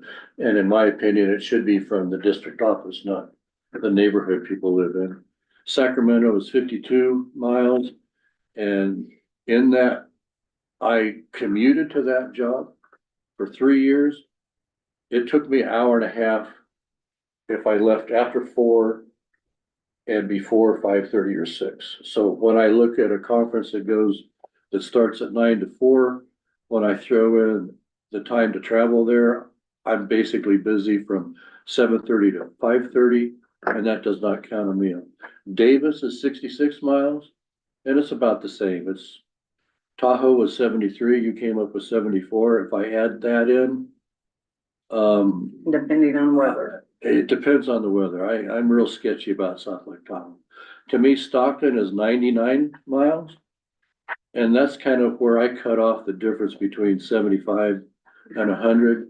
In my opinion, we should go with the 75 and not 100, because 100, if I'm going to Stockton, I'm gonna leave at 6:30. I'm gonna come home at 6:30.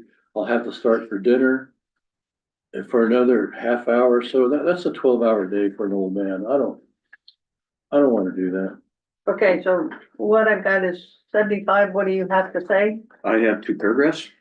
I stipulate that the mileage reimbursement should begin from the district office unless there is no minimum mileage requirement, which is my recommendation. This is a mileage reimbursement.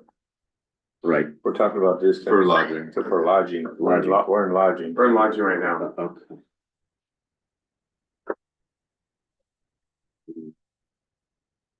You get mileage reimbursement. You have- Go ahead and make it while I regroup. My only, recommendation is if we want to include Tahoe into allowing for mileage, because Tahoe, you can get there and if it snows and there's something where you can't come Ain't home, coming it should home. allow for you to be able to stay without risking your life, so. For lunch.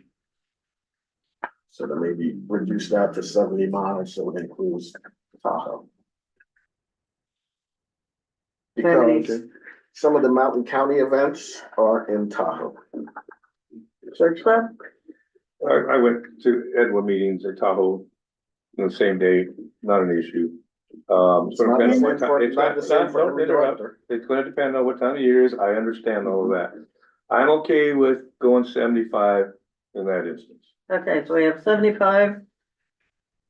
You were at 70. I was at 70 Yeah, I could because say Tahoe 70. was 73 miles per second. 73, 70, yeah. So what you're saying is reduce it to 70.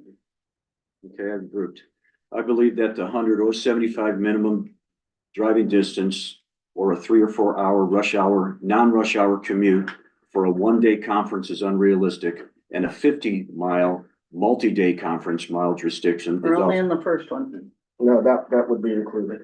is also unreasonable. Given that attending a one-day, 9-hour conference without attending an evening post-conference hosted reception adds an additional 4 hours to the director's day. Director's day would include an additional 1 hour total for breakfast and dinner on the road. So to summarize, a 9-hour event followed by a potential hosted evening reception driving 100 or 75 miles would mean that it's a 16 or 18-hour day, depending on if it's a 75 or 100-mile each way commute. So, and 50 miles implies potentially a 16-hour day with a hosted reception, 6 a.m. to 10 p.m. So that's a 16-hour day. Do you have a Okay, so- mileage proposal? So I have no mileage proposal. It doesn't, Minimum. you have 70 now. Talk to me. No, that's what I was offering up in Okay. addition to. Tahoe. You have Stovall, I go with 70. you're a non, I'm okay with 70. Is that for one day and consecutive days? Just one day, Just just one one day. day. Well, to and from. So we got 70, that's so consensus we have on a 70. 4-1 on that one, so That's just 70 one day. miles. Okay, for consecutive day official events, the minimum distance from the, where in the hell am I at? Directors, for consecutive day events, the minimum distance for the official event must be at least blank miles from the director's primary residence. Well, I guess the next issue was we were doing director's primary residence or the district office. That was what two people brought up. I think the best thing is just to make a motion and go through and see who's for it and who's against it. We can argue about this all night All long. right, so a motion for. Well, I think we need to have some discussion about it. You're absolutely able to have discussion, but I think in the interest of time, we have about, I'm not- Because we're gonna have to cancel, So- Yeah. close here in about 5 minutes and open up, and this will have to go on the next board meeting. Okay. from So that's what's gonna district office? end up happening.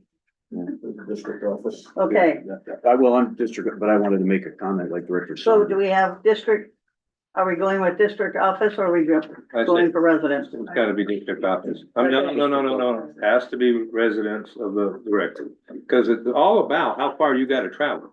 And it's unfair to make it the district office, especially, you know, you live in Cool. Yeah, well, here's my rebuttal to that. If we're all in consensus, I stipulate that the mileage reimbursement should begin at the district office unless there's a no minimum requirement, which is my recommendation. This removes the potential for discriminatory treatment for reimbursement for a director required to attend an event that may live 1/10 of a mile short of the event location due to his or her address of record. Director Saunders, in one particular instance where he would not have gotten reimbursed for spring conference in Sacramento because he lived 1/10 of a mile less than the then proposed minimum. But I would have because I was 2/10 over the minimum and would have received reimbursement. This would impose unfair requirements and should not be the basis for whether reimbursement is authorized when both directors are required to attend the conference. So I say the district office, that removes all those variables. Okay, here we go again. District office or? District office. District office. District Are you office. serious? Absolutely not. It should be, There he goes. should be the There he residents. goes. So 3 goes. Oh, So we changed that from director's primary residence to district office. For all of them. Yeah. Do you have miles for consecutive days yet? We, that was, well, we're changing the mileage is now from district office for everything. Now we're going to consecutive days, so. And then, and then we need also for consecutive day events, minimum mileage. I'll say 75. I'll go down from 100 to 75. I don't see why there'd be a difference. Or 70, because the one day is 70 now. Monday is What 70. means, you mean What 70? I say, 75. exactly. Oh, so more for consecutive days. Okay, it's, okay. I Give me a see number. what's going on now. 50, What? 50? I say no minimum mileage because they're 12-hour days. 50, and that's 70. They're 12-hour days, and if you have 4 days, you're driving for 12 hours a day. And that's if there's no post-conference reception, which happens often and most frequently. So it's 12-hour, 14-hour days. So I say no mileage, no minimum mileage. I So don't know where you you're had how coming many? from. You said Because you haven't been 75. to the events, because you don't know. It doesn't matter. We're only Let's, going, let's just raise a hand and, okay? There needs to be discussion on this. Well, okay, explain to me why 50, why would there be difference? Why would a single day? Because it's all about getting a hotel. right. So if you're driving 70 miles, you know, for a 1 day, or if you're driving it for a 3 day, what's the difference? You're getting a hotel. Right. So I don't Hotel understand reimbursed. you guys' reasoning. I think if I can clarify, maybe a 1 day event is you are staying after the event and you're leaving first thing in the morning to go back home. So you're staying because you don't want to drive home in the dark, or you don't want to drive home in adverse weather conditions, whatever, yada, yada, Right. yada. With the consecutive is you're doing this for multiple days. So typically a conference is 2 to 3 days. Right. And so you don't want to be driving home in these potentially adverse conditions multiple days. I think that's the justification for less miles. You're getting a hotel. You're not That's an driving example. anywhere. This is the discussion. Exactly, that's what we're You're trying not to. driving anywhere. Yes, but you're getting a saying if it's hotel. more than 50 miles or more than You're not 75 gonna get a miles, you hotel. can't get a hotel. Yeah. If it's more than 75, you do get a hotel. I'm sorry, if it's less, sorry, I apologize, I said that incorrectly. If it's less than 75, you don't get a hotel, and so they're arguing against, they don't think that that's okay. Because So it's 74 miles, we got 3 hours What of they're driving. saying is, we already agree, we're gonna do 70 miles for the 1 day thing. Correct. Now they wanna do 50 miles for a multiple day thing. Yes, What is that's the correct. reasoning for that? I mean, There's no, I just said it because if it's a 12 or 14, if it's a 12-hour day without the 3-hour commute, that's 3 or 4 15-hour days. you're staying in the hotel, that's not, But- that's ridiculous. But if it's under 70 miles, then it's not reimbursed.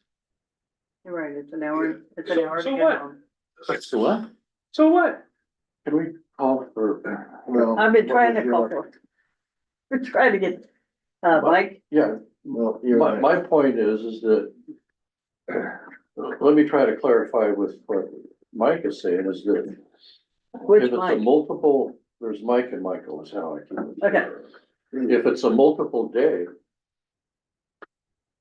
I don't want to be driving back and forth from Sacramento every day.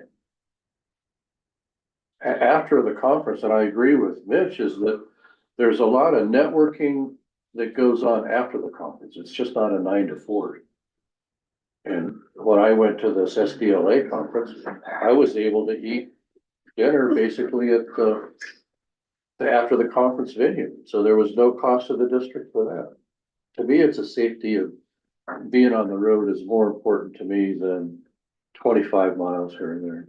That's my response. And I understand what you're saying, and now I understand where you're coming from, and that if it's under 70 miles, then you have to drive back and forth every day. To me, that's not an issue, because if you choose to stay, you know, into happy hour and all that stuff every day at the end of the conference, that's on you. That's not on the district to pay for. So now I understand where you're coming It's from on not a that. happy. However, It's not a junket either. now my big issue, and I've been to conferences before, not through here, but I've been to conferences, plenty of conferences. That's why I'm not on committees this year, because they're rough and tough and I don't want to be gone a week. It's like boot camp. It's 12-hour, 13, 14-hour days. Now, here's my biggest issue. It's not Here- fun. Here's my biggest issue. Is now, okay, you're setting it, if you set it at 50 miles and now you all want to put the district office from that, to me, that is just a plain ripoff, because you're getting reimbursed. It's basically a gift of public funds. You're getting reimbursed based on travel you're not doing. It shouldn't be from the Disagree. district office. There's no reason for I that. don't think We're mileage not is getting reimbursed. reimbursed from the district office, Right. we're using the district office as the point hotel. of travel. That's exactly what I'm saying, And for the we're not- hotel. Yeah, for the hotel. Okay, 40 miles from Sacramento. Okay, now because you're referencing the district office, now it's gonna be 50 miles. What was your recommendation for mileage? He said 50. 50, but after I heard what Mitch said, I agree that the after, after conference networking is of value. So 0 mileage for me. I would agree, So I have 0, for multiple days. I have 0, 0 mileage? I mean, the 0 distance, we gotta use the right. Correct, 0 distance to allow for multiple days. So you can go to Sacramento or Auburn conference, it's 3 days and you can just get a hotel in Probably Auburn. no one's gonna do it Auburn. Absolutely. Not for Sacramento. Well, And if it Davis? was 0, it could be Auburn. When we went to the Mountain Counties one, We have 3 zeros. we could have got a hotel.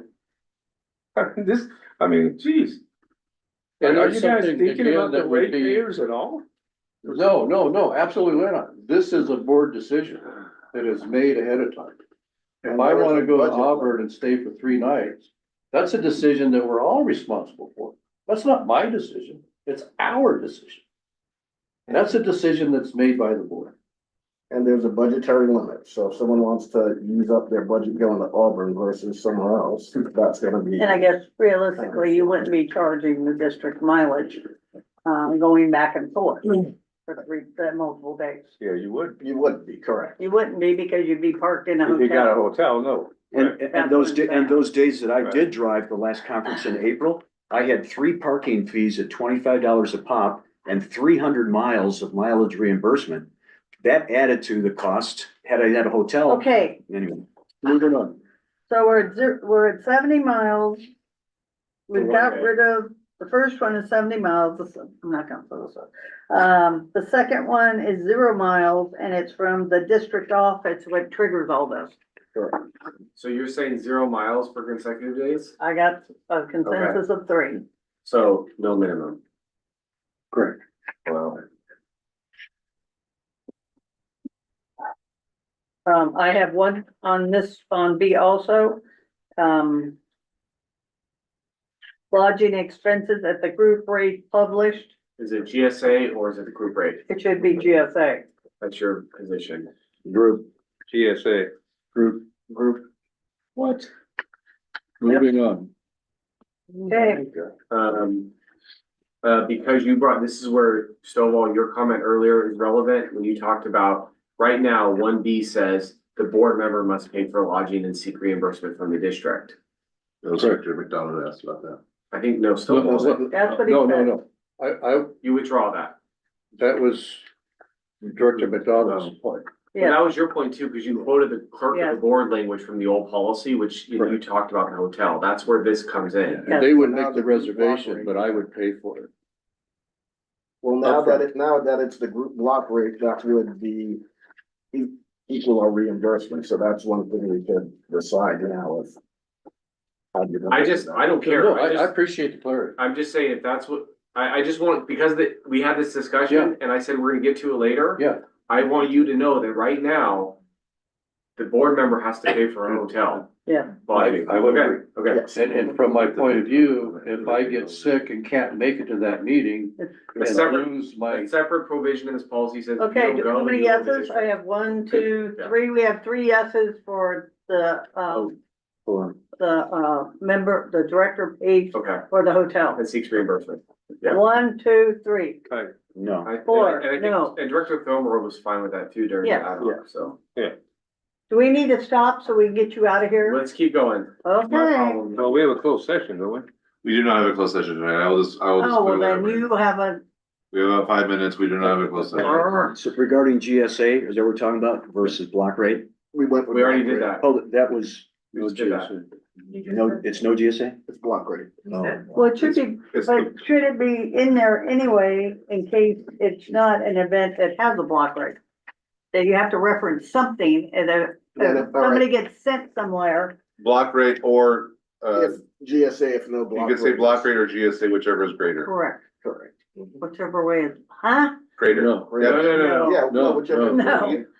It's block rate, I think it should be Or- block rate for those that have. That have Correct. Correct. If they don't, it's GSA. there you go. That's correct.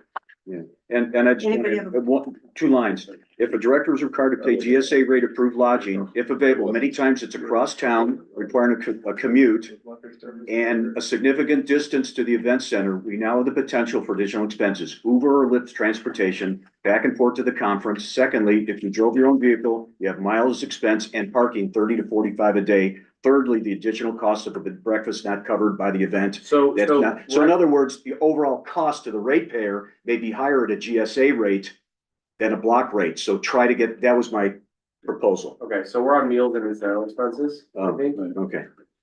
Mhm. See, Okay, the board member must pay and. I don't think, just so you know, I don't think that ad hoc had any disagreement on this language. Okay, reimbursement for his own personal meals and incidental expenses for purposes of the policy. Incidental means fees and tips incurred at the connection with his or her performance of official duties. Provided, however, the board member shall not be reimbursed for such meals and incidental expenses which exceed the daily amount for the location of the official event as published by this is US GSA. Cash advances or use of district credit cards for these purposes is not permitted. Ding, ding, ding. Anybody have a problem with that? My only problem is that it says incidentals or tips. We got a $5 tip on $87 per diem day. So if I want to tip more than 5%, then that gets deducted from my meal. Is it 87? I thought it was 47. No, it's a. Where does it say $5? Where are you It says sticking that? incidental. It's right out of the, where are you getting That's that? like vending machine. No, I think the GSA, it has it per meal, I thought. Well, But there was Okay, a, I went to, there was a total cap per day, basically. the per diem was referenced to the state, not Yeah. GSA. No, in the- GSA has in per the- diem. Wow, Michael, you told me. No. US government services, Listen GSA. to what I'm saying. The existing policy, when it came to per diem, they referenced the state policy, not GSA. No, it did not. There is I'm looking at the GSA. We referenced the GSA. We had an appendix that was the GSA chart. And it said still in. We just pulled it up for the state of California. Breakfast, 20. I have those for both Monterey and Seven. San Diego. or something, yeah. What do you have here? 22, 23, 36? Yeah. Yeah, 36 per dinner and then Okay, So it'd be 36. do we have a consensus on C? up to We had a $5. discussion about the per diem rate. C, okay? I understand all that. Yeah, I'll just accept if I want to They're pay saying that more, I'll pay it's more. San Diego. Come from GSA. That's 86. You were And telling me I'm saying 56 the other that, I'm day. just It making depends a on where point you're was staying. that all in that the stuff. Right. current policy, it referenced the per diem part was coming from the state, not from GSA. So it was the state of California's GSA rates. It was still GSA rates. Yeah, so it has US here instead of state of California. So can you show them? No, because I can't remember US General Service. specifically, but It's all right, it looked into doesn't this. matter. And I just remember the state pointed to the Fed The GSA. So there wasn't a different GSA schedule. Correct. No, I mean, yeah, it's whatever we're looking for, so it's Riverside or whatever, so. Okay, we got C covered? Fine with C, With GSA. yes. Okay. Yes. All right, transportation expenses. The board member must pay and may only seek reimbursement for transportation expenses consistent with the following. One, must be non-premium, in other words, coach. Transportation expenses, you must use government and or group rates offered by a provider of transportation or travel when available. Must be kept minimum by utilizing recommendations for transportation put forth by the clerk of the board. That's gotta go somewhere. May travel together with those records whenever feasible and economically beneficial and must request reservations significantly in advance, ding ding, when possible to obtain discounted airfares. Cash advances or use of district credit cards for this is not permitted. I have one, if I can throw mine in there quick, because you guys take it away. Like when I was listening to Stormbro's, quote of different expenses for travel to the location. There was one, and I'm assuming that was the travel One person drove. one person drove and one person flew. And it should be whichever is the lowest rate. So if it's only $59 to fly, I'm just throwing numbers, $59 to fly, and you wanna drive, you're only gonna get $59. Last time we went with two conferences, the first conference you went before last, Michael, I was a couple of $100 less driving and you were a No, couple no, hundred I'm more. just saying, whichever one is we- supposed to be lower is how I would like this worded in here. Where it's not a blanket, I wanna drive because I wanna drive, and it costs $80, $90 more because he got a $59 flight and the $59 flight was available for you to take it. It should be whatever the lowest cost to the district is for transportation. I would disagree. Yeah. If it's cheaper to drive, If it's cheaper to drive, I don't wanna Then you- drive. Yeah, I just, I'm not Yeah, driving. I don't want, if it's cheaper to drive, say, to San Diego or. Well, I'm saying, we don't know what the I'm just- cheapest rate is, cause he's, is available to fly at a different time. I mean, that's how we just, I we would, just I have to would do it. put that in. I'm gonna Google Maps to see how far Washington DC is. I think you guys should drive. It's 2,700 miles, yeah. So what it is what 3 days. what the government tells you is that this is the rate Yeah, we're gonna that's the pay you, government. Matt. This board can decide, and as my vote is, it's up to the director if they wanna fly or drive. And it has to be coach and it has Okay. to be the least It's amount. coach, I'd put in the coach rate, even though I flew at a different rate with upgrades and stuff, but I charged the district coach. Right. Correct, yes. We have been doing that, that has never changed. I could live with that. Okay, anybody have a problem with D besides me? There's one problem, since we decided that the clerk of the board was not going to do that, we Right. can take that part out. Do what? Just put the say the district? Uh, I don't think you can specify. yeah, Where I are would you? take that Where are you whole on thing that? out. Utilizing recommendations for transportation put forth by the district, I guess we can, but since we're not utilizing the district, And the district can't use their credit card to buy it. yeah, I think. Well, it says board we're member doing must that. pay. So you wanna delete, 3. you wanna delete D I. Three, correct, yes. and then, is that the only change? I don't think I quite caught the other change. That was. They the didn't like only what I change. had to say. Okay, so it never got anywhere. So what else is doing? All right, is all the board fine with deleting D three under that? Or at least 3 board members fine with that? Yes, Yes. Okay. okay. All right. E, mileage expenses, can we keep going or you wanna? This is just mileage at the, we just, Okay, Yes, so that one should be a go, no issues. no issues. Correct. Procedure for reimbursement, was there any issues with that one? No issues. No issues. Okay. Other conditions of eligibility of expenses must be compliant and budgeted. Okay, I got one question here. What if there's a director that doesn't have sufficient resources? They don't have the ability to charge it and put it on, I mean, is there a provision that, let's say they don't have there's $33,000? no provision for that. So, no, so Then you don't go. You then you don't just don't go. go. Okay, Okay. okay. Thank you. You're too broke to go. Yeah, I'm just saying, You don't need somebody, to be going. You're somebody- Okay, wants- so one is okay? Yeah. 0.041. Yes. That just Okay, says it's 2. budgeted, but you all had a discussion earlier about what does that mean and you wanna put parameters on the budget and all that. This is where the place to put that in. Do we wanna put that there? Wouldn't that be in the Is that budget in 1 or is discussion? that in 2? When we have the budget, Mhm. that's why I put that in there. I would love if you did it that way, but I thought there was a discussion to put in Yeah, the so policy. yeah, I guess there was the discussion here, is it the, budget per director or budget per Board. board, correct? I'm in favor budget decision by the board. At the budget time, every year. Right now, this just says, whatever the budget was set for, you have to follow that. If you wanna put additional hooks into this policy that Let's say like dictate 1/5 how of the you, budget. what you can do in that budget, when you go to your adopted budget, this would be the place to do it. Well, Bob brought up a good point. I'm sorry, raising my hand. Go ahead. Bob brought up a good point, and I agree with it, is that, I think we just go ahead and do a budget for the entire board. Because the board decides who's going where. Right. And so, and what event they're going to, so the board can say, well, no, Decide who's being reimbursed. Huh? The board decides who's being reimbursed. You keep bringing that up. We can't Yes, control. because you cannot stop me from going. You said the board decides But you're who going- goes That's what- where. That's what he Listen, means. we've had this discussion many times, Mike. Correct, but the. Nobody can but the tell you verbiage can't is do it. The You board can is do it. We're deciding just talking about what events they will reimbursement, be period. reimbursed. You said the Just- board will decide where they go. The board will decide what I- events will be reimbursed. I have a question though, That the and this is district's a gonna pay legal for. How's question. that? Correct, yes, yes. I'm going Yes. and I am Says not, who? stop it. I'm going and I am going to a conference and I have not been approved by the board.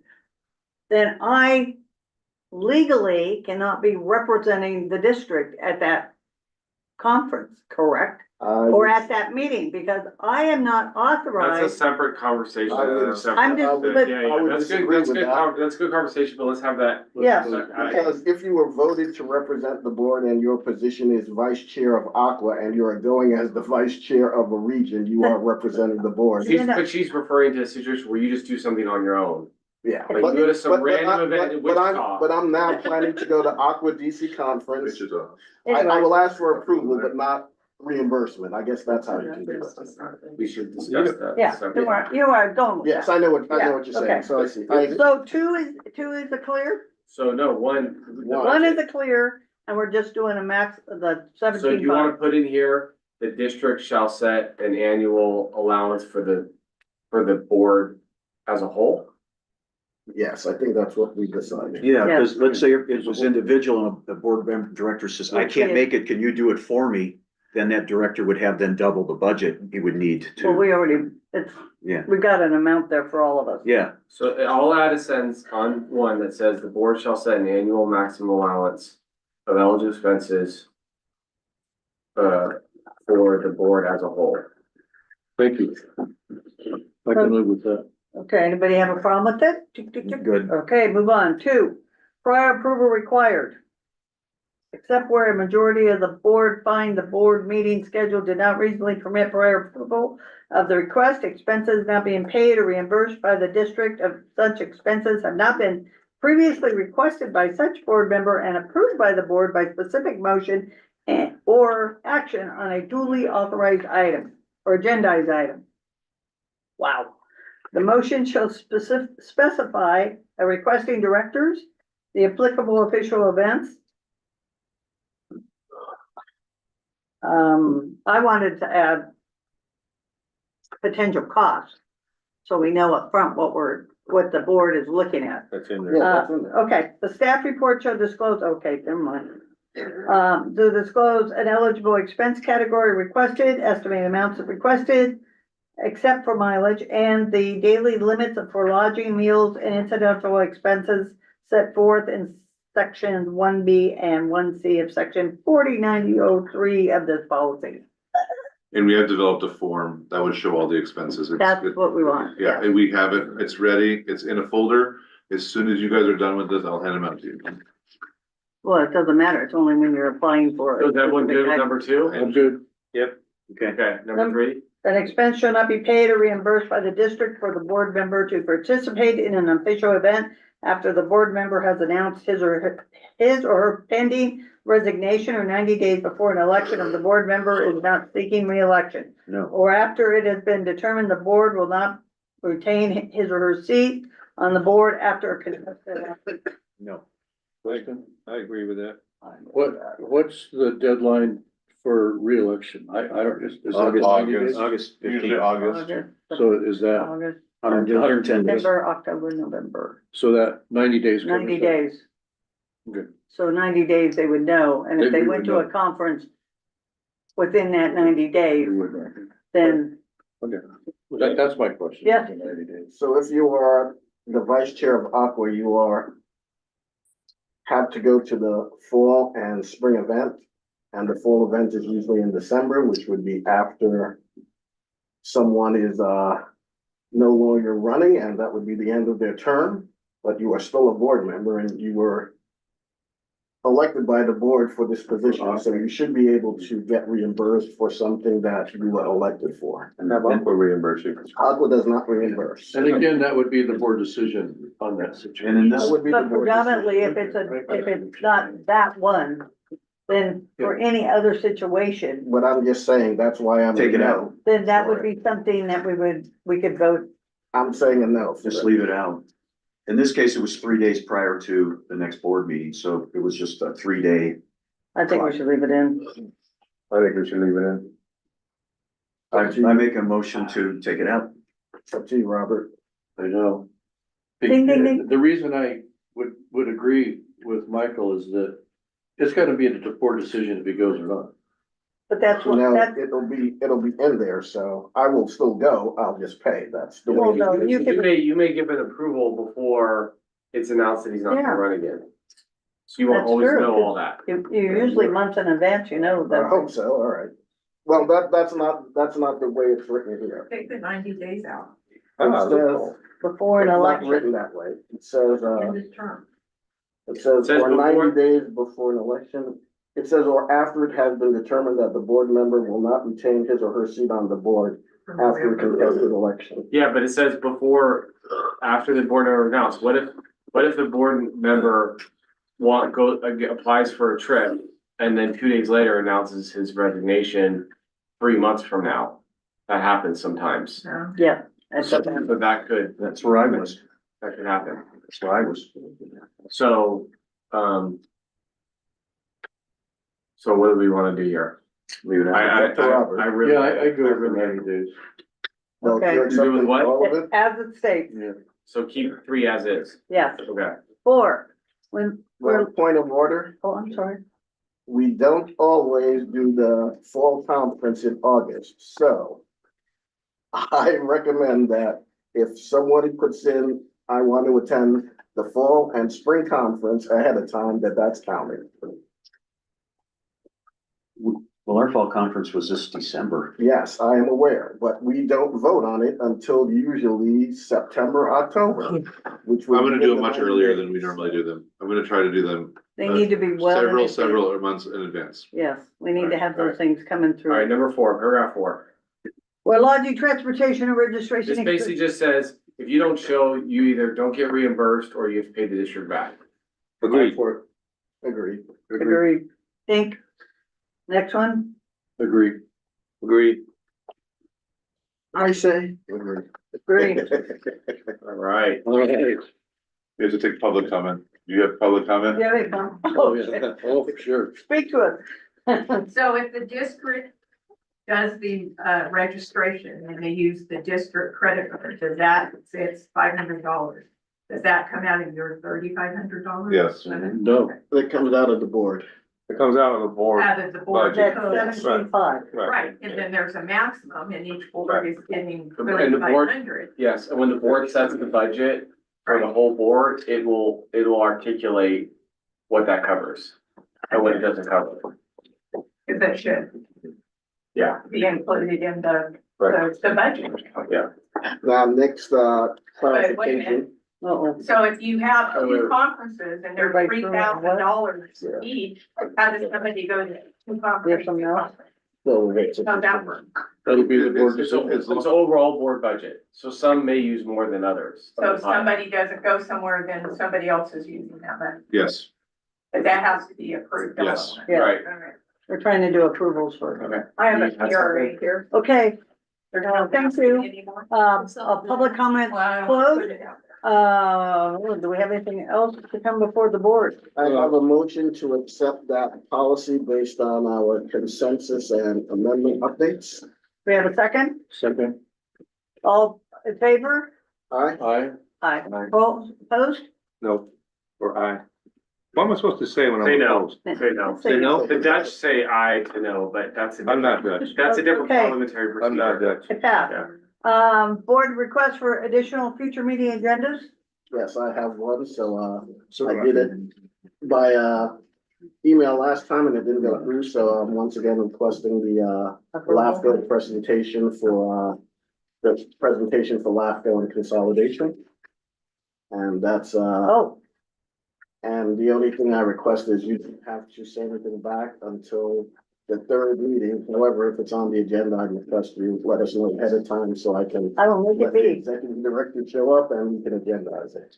And my other, ask is, You can't leave, Nick. I'm requesting to go to the Aqua DC conference on behalf of the board, and I am not seeking reimbursement. That is a statement, not a, you're requesting. That is a statement. Do we, I didn't even know if I had to. do you need our approval if it's not? You can't take action on it, but if I'm going to talk to Vectus on behalf of the board, then you could say, Whatever. you could put that on and. Okay, one more. I had one earlier for, Yes, that pay off the loan agenda. for the Walton Lake. Yes, we understand. We have it on our pending approval list. Okay, and you had the other one too? What is the other one? The other one to discuss the funding that's in that account. The money that's in that. account. We're gonna go over all of it. We didn't do it because of the holidays. We didn't have. Right, but my point being, like I said before, is It'll be on there next time, two okay? separate items. Yes, It they will are. probably not be on until March. Just. What? We'll work on that. We're trying to. Anybody else have anything to go on the agenda? Not at this time. Can I have a motion to, Motion to adjourn. wait, there's, nobody wants, No, we're good. close, public comment? No public comment? We don't have to do public comment on those things. Motion to adjourn? Motion to adjourn. Second. Third. Adjourn at Good night, everyone. 5:46 PM. Thank you.